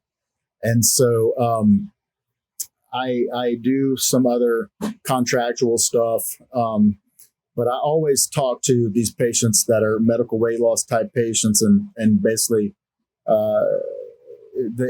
want a medical weight loss stimulant, or the old adage, these things, and hey, do yourself a favor and save some money, time, and frustration, and get a true hormone evaluation. And I think I work with a lot of good trainers out there that know how important this is on the front end of I'm accepting a new client for personal training. They're middle-aged or whatnot. I want to know what's wrong with that patient or what's going on with that patient metabolically, because otherwise I could be pushing up against a brick wall and not even knowing it. And now I've accepted that client's money for a period of 90 days and they have no results. I have patients like that, but I do have a lot of really intuitive trainers that they'll send their clients to me first to at least just have a baseline evaluation. There's no harm and foul in just seeing where things are. And not every patient is a candidate for therapy, but it's good to know, and I tend to try to, when hormones started coming out, the TRT clinics started getting a lot of traction. And again, it kind of created a conventional medicine mindset in a non-conventional space. Yes, it did. And so what you have is a lot of people or businesses, they're operating out of the business proponent or monetary, accumulation versus customer client centricity, and wanting the best for each individual client. And so I do have people that will go to those places for a while because either their insurance covers it or, it's cheaper. And then they'll come to me and be like, I don't think I'm getting managed the best. I want to really dive in deeper. And then they'll see the difference between individualized care on my end versus here's a cookie cutter hormone therapy protocol that may or may not fix your problems. Again, like I said, my practice, hormones are the icing on the cake. I'm not giving you hormones if you can't do all these other things first. And you're putting together a custom program. Yeah. Like you said, not cookie cutter, not boilerplate, not everyone else does this. You may or may not. Like you said an hour ago, cut calories, exercise harder. Right. Well, if your adrenals are shot and you've got a cortisol deficit that's eating into muscle tissue, bone tissue, brain matter. Yeah. You could go put pumping iron on the big screen 24/7 and try to follow Arnold, and you're never gonna see results. It's really cool to hear that personal trainers are taking this approach too, which again goes toward setting those expectations. That's so important no matter what type of business you own. You've mentioned numerous times listening. Yeah. Did you have you always been a good listener? Is it a skill that you've curated in yourself? And was that a result of that sales experience that you sought when you were going into the network marketing business, and you said that took off for you for a while? Was that a result of you doing 30% of the talking and 70% of the listening when you're talking to a client prospect or a patient? Yeah, that's good. Well, I'm a good listener. It depends. You might ask my fiance, she might say no, or other people in my life, but we all have, those types of relationships. And I certainly didn't listen well when I was a young man, but I learned. But yes, during that course, once I found network marketing, I got mentors. I was opened up to a whole new world of personal development. And I started to learn skills and reading books again. Since college, I hadn't done anything since then, and growing. And I grew tremendously and learning personality types, learning how to interact with people of different, that are driven by different motives. So with that, you have to listen. There's some old, I can't remember the acronym that we used to use, but anytime I would get into a habit of just meeting people, what's their name? What do they like? What do they do? What do they like to do for fun? Where do they live? Do they have any kids? You ask these questions, you'll get some answers, and you'll find out, hey, you can find out a lot about somebody in 5 minutes. The problem is most people aren't really talking to people and trying to connect and say, John Maxwell has a really good book. So few communicate, not many connect. And and I've read a lot of his books, and those have all been paramount. All the skills that I developed from a social and personal and business marketing standpoint were so valuable. My mentor, Susan Sly, had me on one of her podcasts last year, and we talked in depth just from an entrepreneurial standpoint. And she was paramount, in a lot of the skills and stuff that I did. And I'm a huge advocate for that industry. I know it's got stills. A lot of people have like stigmas. It's really a lack of education about what it is. And again, it's the same thing with any other industry, whether it's stem cells or functional medicine or hormone therapy. You got good apples, you got bad apples. The bad apples ruin it for all the good apples. And that comes with companies, that comes with leaders in the company. But for me, that was the experience. Even though my parents had been entrepreneurs, they didn't turn around and exactly take time to teach me this stuff. I learned it through earning while I learned through that process.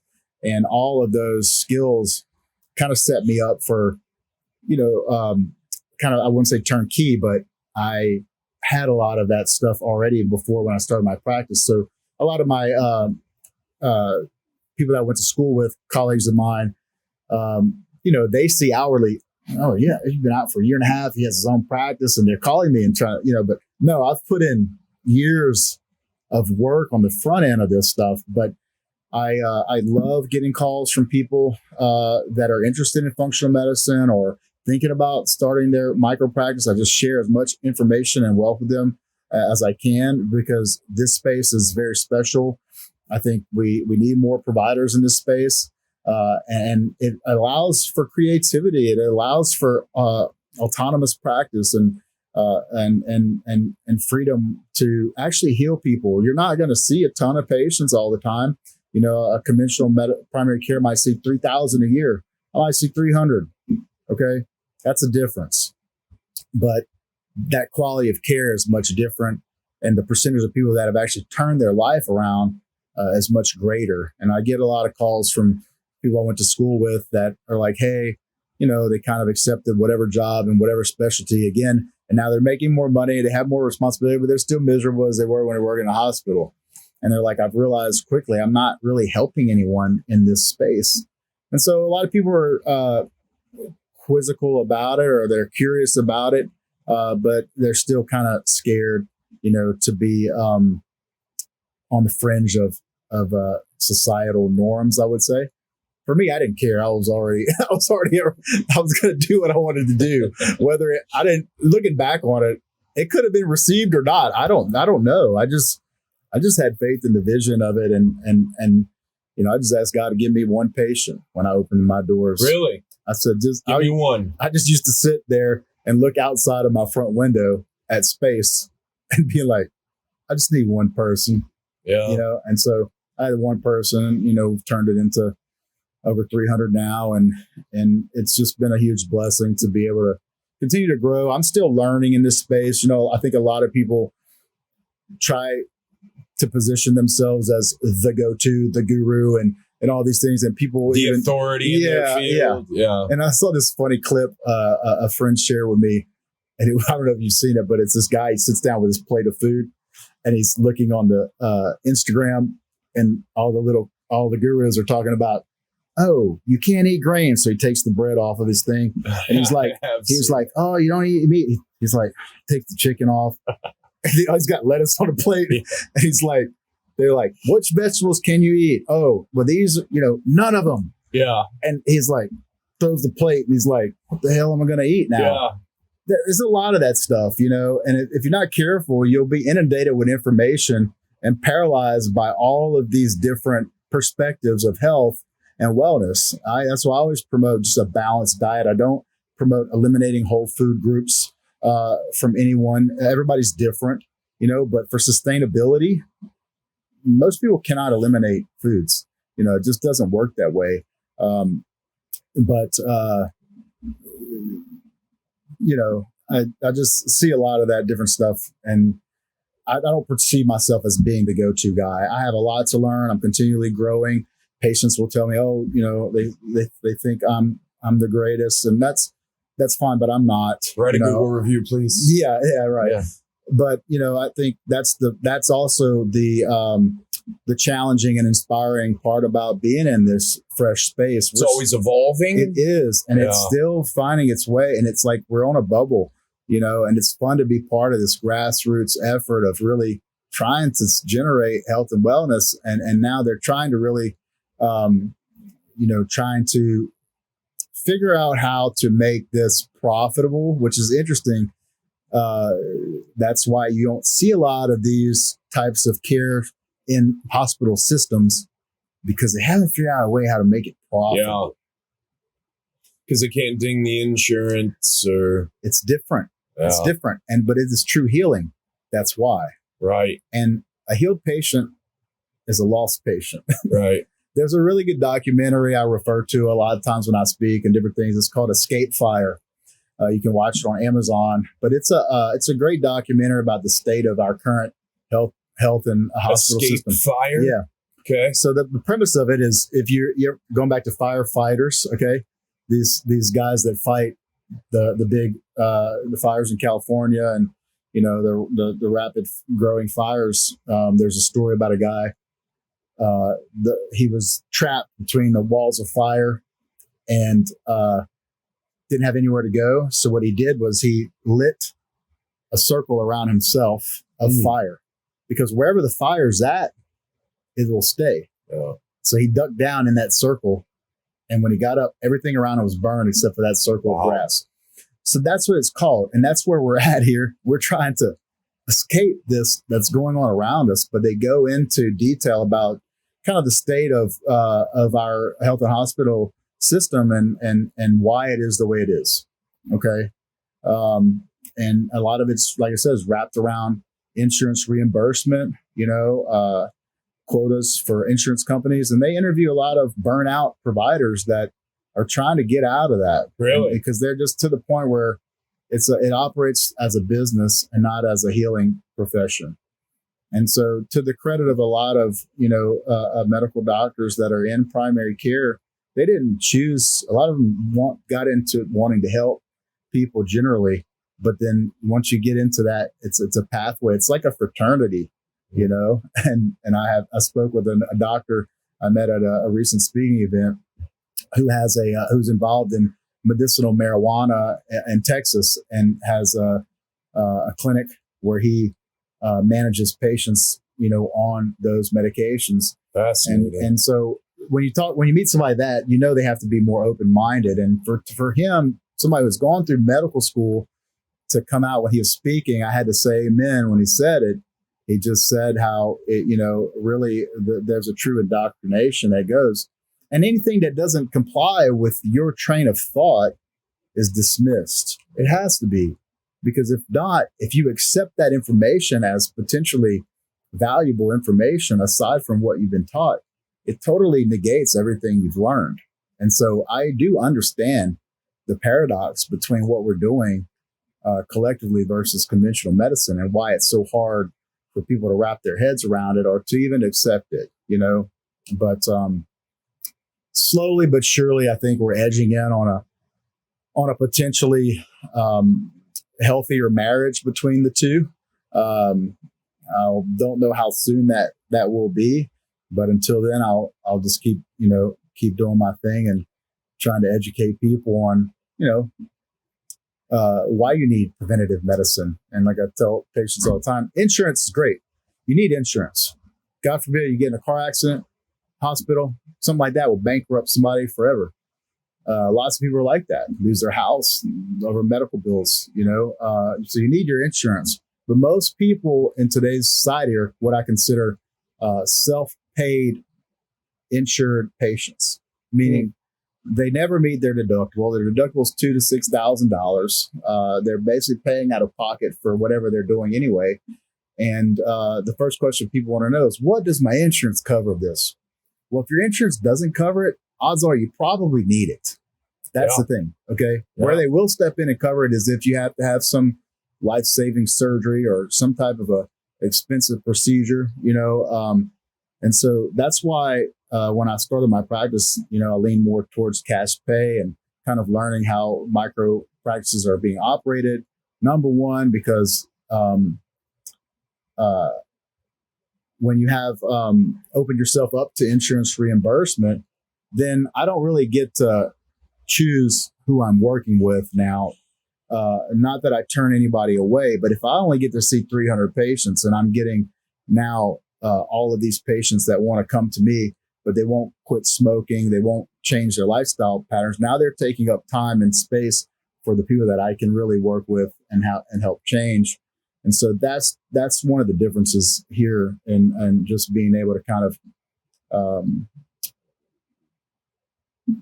work with the people that want to be helped, and they're investing in it, and I'm investing in it. My goal is to try to make this accessible and affordable, and we're leaning towards launching Louisiana from a virtual perspective soon, and so we'll see how it is, but it's kind of a fun, like I said, fun space, exciting because there's so much going on and there's so many people out there kind of making their practice their own way and finding their own groove with it. And there's more than one way to skin a cat, and I always tell patients that it's just found what works and kind of stick to it, Yeah, absolutely. If you hadn't gotten that sales experience and learned on the job while the bullets were flying how to connect with people, do you think you'd be where you are today? And when you think about sales, a lot of people think about like a douchey used car salesman or just whatever. What was the most important part, the most important thing, or was there like a hint or a hack or a tip that just something clicked in you that it's, hey, I could, like for me, super knowledgeable about construction. That's awesome. If you need to know how to support a wall with only one post and a beam, I can walk you through that. Got engineering experience, all that. But if you have me out to your house, you want to know that you want to feel like I care. Right. And like I'm going to be there. And like this is as important, if not more so to me than it is to you. Because that gives you a sense of well-being. And you're like, hey, I know this guy's knowledgeable, but I don't need a 2-hour tutorial on how to cantilever an I-beam. Yeah. I need to know that he connects with me, that he makes me feel a certain way. And so what clicked with me, I think Maya Angelou might be the one who's credited with this quote, although I don't know. I think it's been said by many people. Until they know how much you cared. Yes, they always forget what you said. Yeah. Then they forget what you did. They never forget how you made them feel. Yeah. Was there a moment like that for you in sales? So the biggest takeaway or the epiphany that I realized in sales, and what I think a lot of people struggle with, is that people don't buy products or services, they buy people. And so when I learned that or figured that out, I was like, I don't have to try so hard to sell. I just have to be likable and get to know this person. And so I always took a long road with prospecting and developing that rapport and building that relationship over time. It's not like a boom, hey, try my products. And, I still get hit with those things all the time. Can I shoot you a DocuSign? yeah, exactly. So it's like, you gotta take them out to eat first. It's not a I'm dinner first. Yeah, I mean, hey, I wish it was like shooting fish in a barrel. Yeah. But that was the biggest thing. And the same thing with this is I feel like, so you're saying straight to the bedroom probably isn't the best approach. Not from any perspective, probably. So that's the right answer as a man of faith. Yes. Not from any perspective. But that's the biggest thing is when I look at my group of patients and stuff and say, hey, the people that are for me will end up finding me. And you have to have that mindset. But then once you get them, I think that it's the same thing with getting a new customer. Now you have this new set of responsibility to this person. You've sold them. Now you have to deliver. Okay. And you have to maintain that trust and relationship. And that can often be difficult in follow-up process and keeping people engaged. And what I do is no different than what I was doing with health and wellness nutritional products. The drop-off is the same. People will go 90 days and then they stop. Mm-hmm. Then they need some money for tires. They need some money for something else. Times are hard. First thing people do is get rid of their health expenses. Yeah, which is so counterintuitive when you really say that out loud. Yeah. You're like, whoa, no. Well, when you go back to the energy is everything statement, what do you think is fueling all of your other passions and desires in life? Yeah. Your health. You want to be able to buy 100 set of new tires, invest in your health. It has to be that way. I was going over my CPA, doing taxes, and he's like, all this money I spent on my own health last year. Sure. With chiropractic care and stretch and, different things. And because I was in a bad spot. But for me, I have no problem dishing that money out because I know if I don't have this, if I don't feel good, then I'm not going to have a good attitude. And then I'm not going to be able to speak into anybody's life. I'm going to be inner focused on my pain and my issues, and so and then you're pouring out of the cup, not the sauce. Right. Exactly. Yeah. And then you're not necessarily attracting, positive energy and events and people into your life either. And so I'm a big believer of all of that stuff.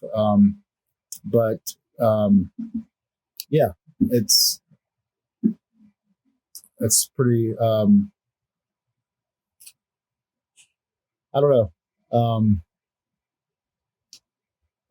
that's all I really can say. Connecting takes commitment, though. It does. When you decide I'm not going to be transactional, I'm going to be relational, it may cost you a little bit up front. It's going to pay you long term. It might cost you a little.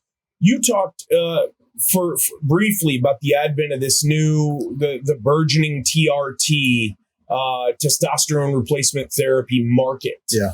So when I was in college, probably when you were too, it was you had the guys in the dark corners of the gym, and if they were jacked, you might go say, "Hey, can you get me some D-ball or some SARMs or whatever?" And there was all kinds of black market stuff.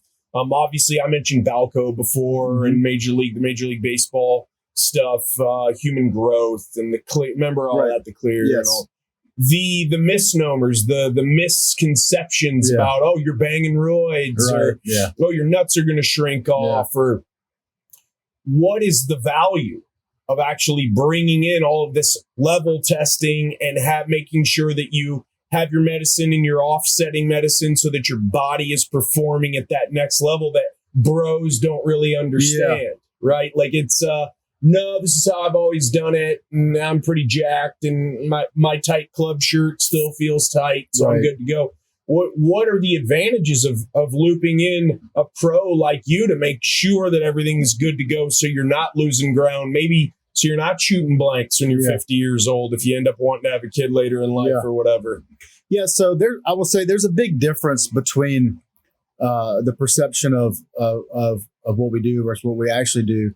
And there's a big difference between somebody who's, like a professional bodybuilder and the amount of drugs and stuff that they're taking to attain whatever that is versus someone who is in need of actual hormone function and just needs to, this is a legitimate replacement therapy, meaning that no matter what you're doing to stimulate their natural gonadotropin production, they're not able to hit optimal ranges to reduce their symptoms. And so again, it's a true exogenous replacement therapy, and it can be beneficial for them to build and sustain muscle. But in general, testosterone is not highly anabolic, it's more androgenic, okay, which is just masculinizing symptoms. So it's not by the tissue building that we're doing, and so that stigma, I think, is kind of drifted away. More guys on testosterone. I think the bigger concern is, why are all these men losing hormone function? Yes. That's the biggest question. Why? Yeah. You got to go back to our environment. Okay. You have to go back to the things that we're exposed to that we have no idea what they're doing to us. So everything from plastics, our phones to plastics, phones, automotive pollution, stress, our food, lifestyle, sedentary lifestyle, fast foods, bad stuff in our water. Yep, you name it. Poor sleep. Even THC. There's a lot of studies right now about, which is an interesting thing that's going to come out probably later. We won't know the full aspect of how, now that they're legalizing for recreational use in various ages, you have a lot of young kids that are using this on a daily basis.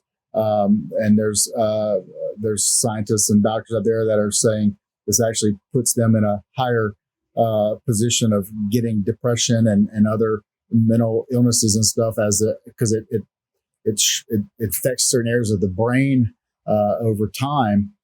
So there's even stuff going on, about that, how it affects hypogonadism, in males. And so I've actually seen guys in their 20s and early 30s, and I'm asking, they're smoking every day and they have a depleted testosterone function. They wonder why. I've heard about this as well. So in my office, which is interesting coming from where I was, which they were really trying to cast a wide net and really try to, bring in people and putting them on a monthly program type deal. Sure.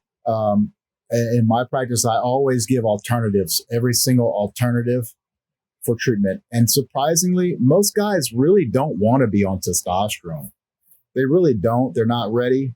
They want to try naturally. And that's when fertility comes into play. My professor, she's pretty strict, and she has nobody under 45 in her practice that is on testosterone. She won't do it because she says, people say, oh, it's not an issue. I won't have kids, but things happen. She gives an example of somebody, he had a wife and a kid. They got in a car accident. He lost them. he met somebody and wanted to have another child. You know, I don't ever guarantee that I can reverse, the fertility aspect. So that's something that we go in detail about before patients go into it. But you're seeing depleted levels in younger men at higher numbers than we've seen since we've been taking levels. Yeah. And it's just like, it's prevalent. It is. Is it not? It is. You see it a lot more often.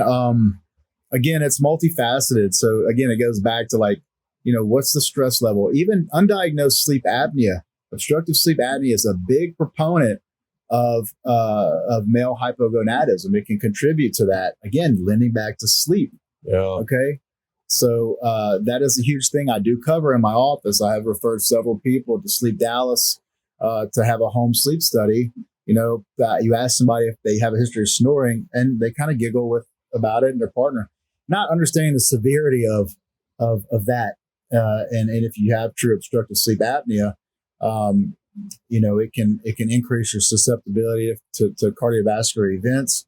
And just that single thing, identifying someone who has undiagnosed, untreated sleep apnea, and once they get on either a dental appliance to open up their airway or using a CPAP, that in itself is life changing. When they can get good sleep, now they're more awake. Now they have more energy. Sometimes it really is the simplest explanation is the correct explanation. I'm telling you, but you have to. And yet it's that holistic WHOLE, right? Yeah. Not symptom. I got you on a 15-minute clock. I got my pad out. Okay, here's your prescription. Next. And it's like a cattle call. Yeah. The sleep thing. Do you have a lot of people coming after you for help with that? So yeah, that's a big deal. I spend a lot of time on that. I really, before I even consider putting any patient or, specifically men on testosterone, you want to make sure that they have coverage. If they have undiagnosed sleep apnea, that has to be treated, because it can actually worsen sleep apnea if you put somebody on testosterone and they're not protecting their airway. Really? Yeah. And so, so with testosterone exogenously, the number one thing that we monitor people on testosterone for is increased red blood cell production. And so over time, when you're taking exogenous testosterone, whether topically or injectables or pellets, in men and females, it slowly will raise hemoglobin and hematocrit levels to the point of increasing your blood viscosity, or the thickness of your blood, which puts us at increased risk for heart attack and stroke. So when they talk about testosterone with that aspect, it's really lending to it being uncontrolled and unmanaged. And so that's the number one thing that we really monitor for is that. And so when you add in that aspect versus with uncontrolled or untreated sleep apnea, they have a thickening of their neck that occurs. There's a lot of modeling that occurs with the airway of those patients over time. And scary. It is. I lost a patient when I first started. It was a friend of mine. He came to me. He had been I was trying to help him correct. He had some poor followed care, and stuff was out of whack when he came to me. And I was like, hey, we're going to fix all this stuff. And but he had pretty severe sleep apnea. I didn't get a chance to really help him because he passed away a couple months after. But, those things I don't take lightly. I try to make sure that everybody, and some people, like, again, this is another thing. They won't really take that seriously. And, they'll like, I do all this but that. But, for me, from my perspective, my practice, if you have sleep apnea, number one, we got to rule it out. Number two, you got to get some kind of treatment if you're confirmed positive for that, if you want to be on hormones, or we skip over it and use some different alternative treatments, like clomiphene or kisspeptin or some of these other peptides that stimulate gonadotropin production. When you're at a dinner party and people find out what you do, or is it still you for fighting this cacophony of misconceptions? Oh, you're one of those guys? Or is it more, I'm interested. What's up? I've heard about this through the grapevine. Because has not social media, everyone who bitches and complains about social media, boy, you can really find a lot of content, a lot of data on there that would lend itself to, there's got to be another way here. There has to be another way than having to take 10 pills a day just to live my life. Yeah. And I'm going to start asking around, and then I find out about Blake York, and boom, my life's changed because a couple simple things, and I started to habit stack, and maybe you walk them through some lifestyle change. Yeah. What's it like? What's a conversation like at a dinner party? I think it's actually become more common now, and people are more wide, especially in Dallas. You go other places, maybe not, but here, wellness and appearance, maybe not in that order, are very high priorities. Well, there's no pretentiousness here. But go Cowboys, bro. Yeah. But I think I have an inside out approach to this. We do aesthetics, but that has always been my goal. Is like, I'm going to help you feel good on the inside first. If you want to help with this, that comes later. But you got to feel good first, and that's kind of a fun evolution of my patients too. Is like once because skin is important. It is the largest organ in our body, and so you want to make sure you address that. Even guys too, the simple things like some guys wash their face with the same soap they wash their butt with, and that's something I did for a long time until you realize, oh, there's actually really good stuff that you can make your skin look better and vibrant and healthy, and there's all these different things. So, the conversation now is open. It's pretty open, or people are like, oh, I need to come see you for this. Or some people will ask me, hey, what exactly do you do? Or, even some people that come drive by the clinic or that are around the neighborhood, what is it that y'all do here? And I love that question because my answer is simple now. I just say, I help people look good and feel good. Yeah, I think you're in the perfect place for that just because it is such an active and varied rates. The Metroplex is just exploding. Can you talk just for a minute before we go? We got some reaction. We've got some clips for you to just add a little. We're both going to laugh at some shit here in a minute. Sunscreen. Yeah. Boy, there's a lot of info about that. Right. And, you're going to go eat all this vegetable oil and not think that's going to damage your skin when the sun hits your skin. You're smoking some of that special meth. I don't even know. Yeah. But when it comes to sunscreen, what's your best advice that you give men and women about it? Because we're going to walk outside, and when I walk you back to your truck, and I'm going to run back inside because it's like 105, humidity 95 out there. Protecting your skin from the sun. We need vitamin D, obviously, but what's your advice there? So that is a patient to patient question. Okay. Everyone has different skin types. So everyone has different sensitivity to the skin. Okay. Do I believe that the sun is bad or carcinogenic? I don't, but I think that varies from one patient's genetics to the next. Okay. So maybe if you're Irish, or Scandinavian, you might want to look into. Yes. But if maybe you've got some Comanche or some Aztec in you, maybe, okay. So that's the thing is, and when you're working with estheticians and these skin professionals, they're very well trained and versed in the different types of skin types, and not only sun exposure, but those treatments. How you do those treatments varies based on the scale of that person's skin. Okay. And so that's where it is. And there's a lot more research and evidence coming into the toxicology of our products, things that, again, we're just like innocently putting it on the largest organ of your body. Like you said. Yes. And one size doesn't fit all. Like you said, like ever, like if someone says one size fits all, you should probably run. Is that one of the bigger red flags? Yeah, it doesn't. Medicine will never be one size fits all. Ever. I don't care what they say. It's just not. And so, but as far as that sunscreen goes, I use it on my face now. I will still use it. I try to avoid getting sunburns. Okay. But you have to be selective in the types of sunscreens that you're using. Some people there's a lot of camps. I have some friends that are talking about this stuff avidly now, and bashing sunscreen. It's full of poison and all these things. But again, it varies for the person. It's not also good it's overexposed to anything. I think moderation is the key. Balance again. Yes, the name of your company. So I was at LaDainian Tomlinson's camp with my son this past week.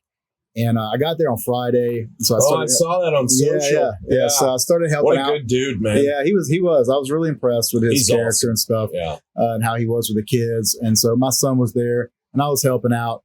And there was this young, redheaded, fair-skinned child that comes up to me. And he was with I don't know whose group he was in, but I had a little thing of sunscreen. I was just putting some on my arms because I was out there. It was hot. And he said he had his, and he said, "Can you apply it?" He was sunburnt, neck, all around his neck, his back of his arms, his legs. And I was like, "Oh, buddy, let me take his for you." And then Saturday, so his parents come pick him up, and he had potentially like a 3rd-degree burn. Oh, that's terrible. So when you look at somebody like that, exactly, he's going to be hurting for a few days. When you look at somebody like that, you have to consider how much sun exposure is healthy for me. When it comes to vitamin D, I see vitamin D deficiency all day long in patients. Okay. And I obviously advocate healthy sun exposure to get that. There's no replacement for that. But most people do need some supplementation to get them back in the target range. And that hormone is so valuable to a lot of things, from immune function to, bone density and all these other things. And so it's just something that we just don't get enough of in our daily dietary intake. But yeah, I like the sun. I've tried to at least cover my face nowadays, just because I've noticed I'm a little more sensitive to that than I was. Well, it'll give you that Marlboro Man effect, right, man. You're right off the set of Yellowstone. The name of your company, yes. Equilyst. Yeah. We talked about this right when you walked in. Thank you for the hat, by the way. I have one for you as well. Sure. Explain how you came up with the name and what it means, because it's fascinating. I think it's rad as fuck. I appreciate that. Yeah. So I gave my ad agency a slew of names. It was just one of those late night brainstorming sessions. I think a lot of the early on water only involved in that brainstorming session. Sure. I stayed up a lot of late nights. Just what's that like? Brainstorming. Just it's actually fun, right? When you're excited about starting a new venture, that is I'm more of an artistic mind with a science background. Yeah. I feel like if I could go backwards, I would try to be a professional artist, and I would be living that crazy life. You are. Yeah. You're working on actual works of art every day to improve them. So you are an artist. And that's the thing. This company, forming it, kind of brought my love for everything together collectively. And that was my vision. Art, science, wellness, all in one ball. That's really wax, cool, man. And entrepreneurship. So everything you see when you come in there has all been thoroughly thought out about me by me. Yeah. But this name particularly, I liked the word catalyst because of what it stood for as a change agent. That one stood out to me. But then I started looking, there's a lot of catalyst companies out there. And then I started looking at, hey, what do I really do here? And a large part of it is just restoring balance in the patient's life. So I kept coming up on, equilibrium, and I came up on the French term of that. It's called equilibrier. So I thought that enunciation on the E was kind of a cool thing. And so something happened when I just took the back end of that catalyst word and took the front end of equilibrier and made one word, Equilyst. It's badass, man. And so I inadvertently come up with like 50 other names, and I gave them all to my ad agency, and they said, this is the one we like. It's very cool. Thank you. It's very unique. It's meaningful is the thing about it. The EQ too, the design on that's very catchy. So I had kind of created already the logo, and kind I'm of a logo guy too. Yeah, so that's the stuff, like you played with all that stuff before. Absolutely. That's all the fun stuff. It is. That has nothing to do with bookkeeping and paying the taxes, right? No. Put me in the creative side. I know. The operational side and those types of things, which would have been nice to partner with somebody that was strong in those regions, but God put me here to learn every aspect of business. Well, and if you wait until you got all your ducks in a row, you're going to be waiting for a goddamn long time. Yeah. And so sometimes you just got to jump in the river. Yes. I don't know if you're familiar with that book, Siddhartha. It's about Buddhism. Yeah. So if life is a river and you're in the river, that water that's passing past you has never passed you before, nor will it ever pass you again. And you just have to get in the river and you have to go with the flow. And you strike me, just in sitting here with you now for almost 2 hours, as a guy who's figured out the flow you need to be in. Yeah. And that's a really interesting place to be in life, because you come across people who are fighting against the flow that they're in. They don't like it. There's other people who've just given up and they're almost just floating. Yeah. And then people who are in the flow. They're in the stream of life, which is what you're doing. I think it's really cool, man. It really is. It's the proverbial pushing the ball up the hill, you know, the boulder up the hill type thing. For a long time, I didn't know if I would ever reach the point that I am now and have that perfect harmony and that feeling of like, I know why I'm here, you know, and what I'm supposed to be doing. And that's been the most powerful. Not a lot of people do, man. No, and that breaks me. And I have patience too. So that's why I spend a lot of time, you know, with them. I always will sit down if I see something in somebody. If you could be doing one thing and money was no object, what would it be? Yeah. And the answer to that question is what the person is supposed to be doing. Yeah. You can make money doing anything. It's how you make your money, not how much money you make. And I think that's the difference of me shifting to fulfillment versus wealth accumulation or any of that other stuff. It's like, does the work I'm doing matter? And am I really making an impact? As a provider, I would tell you there's many times and weeks that I feel like I'm not making a big enough impact, but then I'll get a phone call or a follow-up on a patient and it will just fill me up for months and months. Yeah, or connected by someone like who connected us, whose life was changed because they were broken. And it's got to just be this next level fulfillment when a broken human comes in and I'm sure there's a lot of tears and emotion. It's just, I don't know. All I know is I'm at the end of my rope. Yes. Can you help me? And you say, yes, I can. Swipe. We have clips. And if so, what's our first one? I think he's going to throw it down here on this one here too, so we can both see. But I had a couple suggestions, and then he came up with a couple too, just addressing like the misconceptions of especially shooting roids, man. Because that you come from that athletic background. Right. That's a thing, man. Yeah. What are we looking at here? Is this the program? Oh yeah, look, it's Latimer.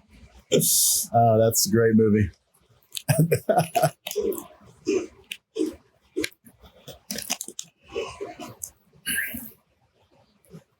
I think that helmet to helmet contact probably gave them concussions before they even hit anybody.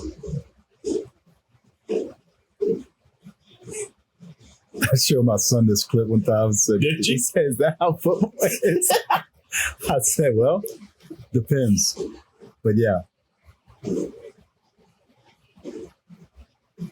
Got a little inside drill here. Yeah. Bull in the ring. I used to love that. I used to love that drill. Bro. Yeah. I used to love that drill. Absolutely. Could we get a little more volume, Swipe?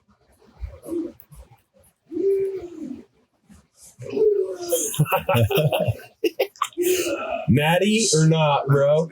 Jeez, man. He's got to be on something. I followed that guy's career, and he ended up getting much larger after this. I looked him up on IMDb. He's huge. Well, he was in Any Given Sunday. Hey, Soil, would you mind pumping the volume up on that speaker a little bit? Cancer 2A has a testing program. James Caan. That dude's a legend. Mm-hmm. And it's not that hard to gain 35 pounds over summer. If you hit the gym. Like 35. He's trying to smooth advocate that. Typical head coach. That's about SEC coaching. I was just going to say that, man. That's an SEC head coach right there. Yeah. Saban blaming everything on Jimbo and back. Did you see that? Yeah.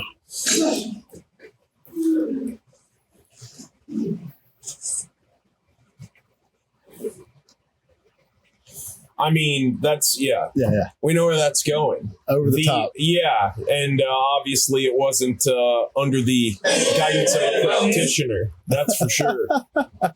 Yeah. So that is a... well, you don't even know the quality of your gig, right? Some of that stuff might be fake. Okay, guys. The bar's open.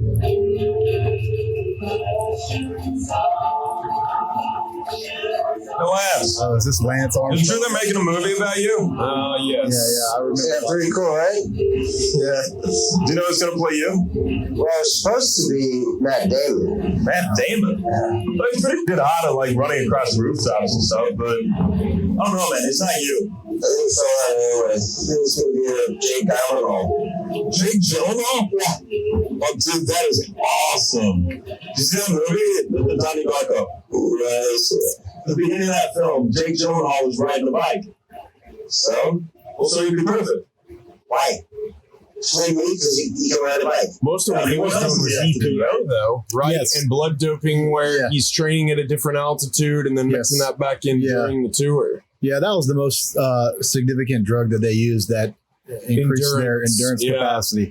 But they said, I think on the program, he was doing other stuff too. Oh, yeah. I think topical, like testosterone. Yeah, but Greg LeMond, right, was adamant that something was not right and ended up being correct. But that EPO is apparently, it's just takes you, you become superhuman in that sport, which requires incredible endurance. Yeah.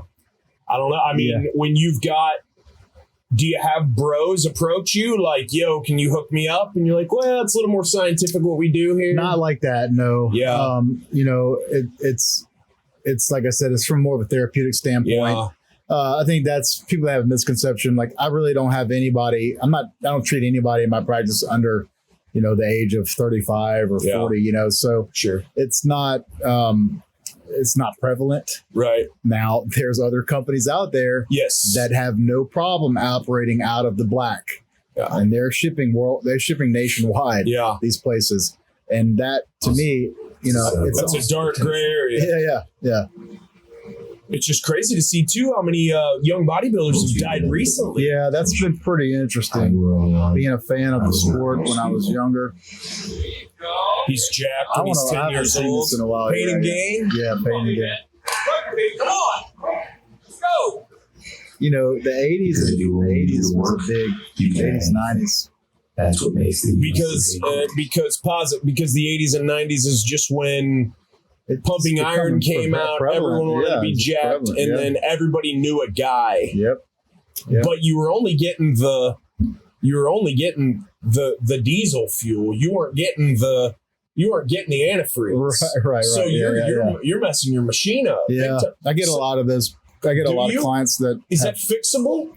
Well, if you've used that on the back end and it's damaged, if you're a man, if it's damaged your reproductive system, is that something that's reparable? Sometimes with post-cycle therapies, you can reinstate their natural gonadotropin production, but sometimes it doesn't work and they got to stay on, they got to, start hormone replacement therapy and kind of stay on it if they want to feel to that level. So anytime you mess with that, that delivery system that we have naturally between the brain and the gonads,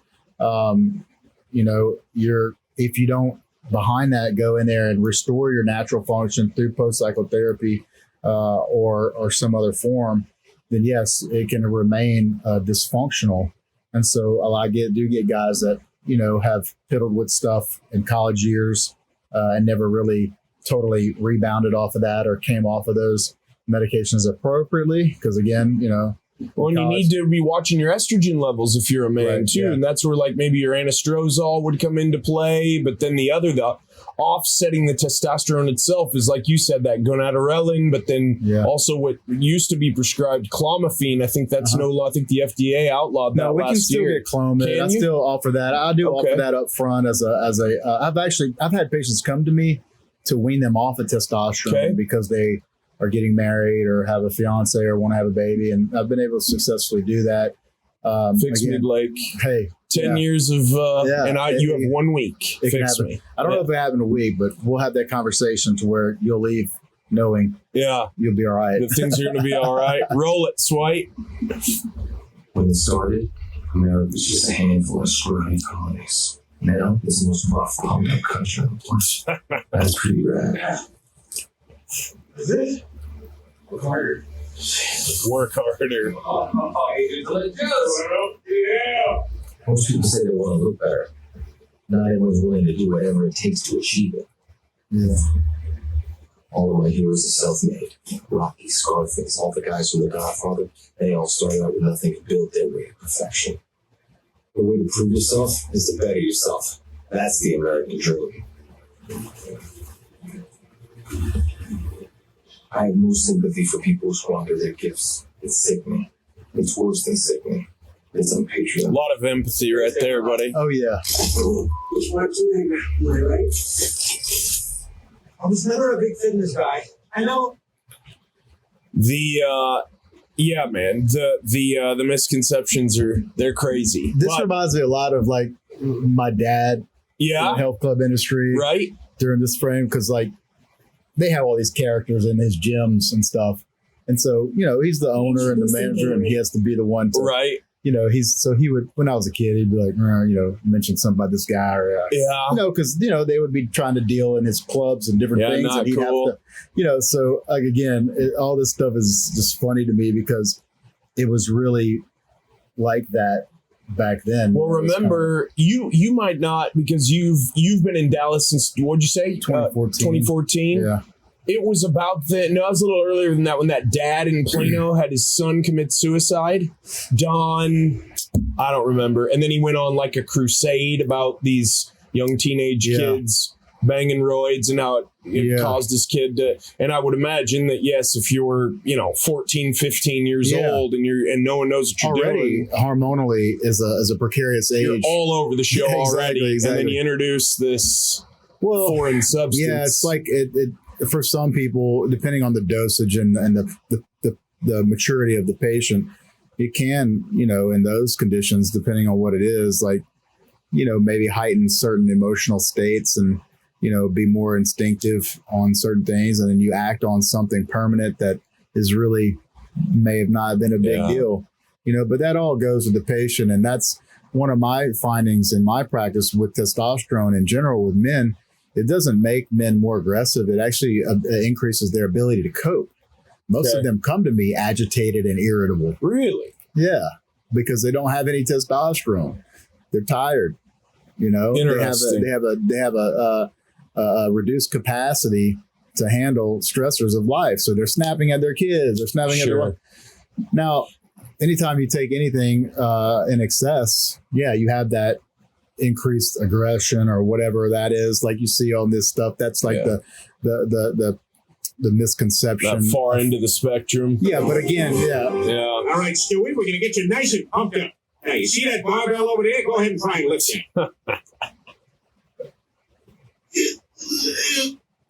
Spadoodios. I noticed your kid is having some trouble. You're telling me. Oh, your kid just needs a little help. I got something that'll get him going. Well, if there's anyone I can trust, it's a stranger at the gym holding a dirty needle. Here, Stewie, try this. Stop! What the hell are you doing? Oh my. Suddenly I'm full of energy. All right, fat man, let's do this.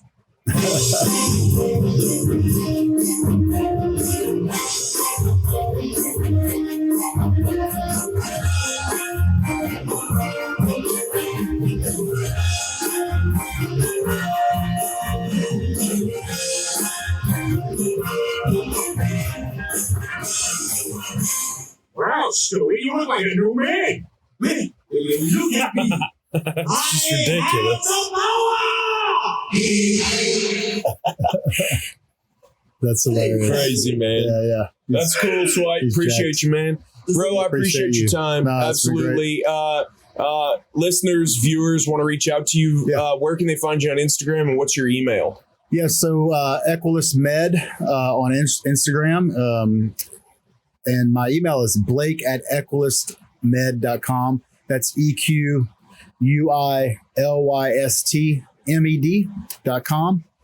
And we have our website, again, equilystmed.com.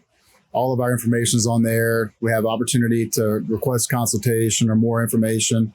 So that form's an easy, quick fill out. I usually respond within a day or two to those forms and kind of go over stuff with patients if you have any kind of questions or interested in the services that we offer. Awesome, man. Yeah. There's links for that on your Insta as well. Thank you for your time, brother. Thank you, brother. Appreciate you. Absolutely. Yeah, it was a pleasure. That was awesome. That was awesome. Thank you so much to Blake. He is just such a wealth of knowledge, but also just an awesome energy there. We talked a lot about energy. I hope you enjoyed the podcast. Reach out to Blake if you want to take care of your wellness, your vitality, the way you feel, the way you perform. Blake can help you. He's helped me. He's helped friends of mine. That's how I was connected with him. I'd love to know what you think about the podcast as well. Drop a comment below. Hope you like and subscribe. You can also hit me anytime on Instagram at Jess from the Northwest. Looking forward to some future really cool podcast guests just like this one. So if you know somebody that you think should jump on the JMP, reach out, and we'll talk to y'all next time.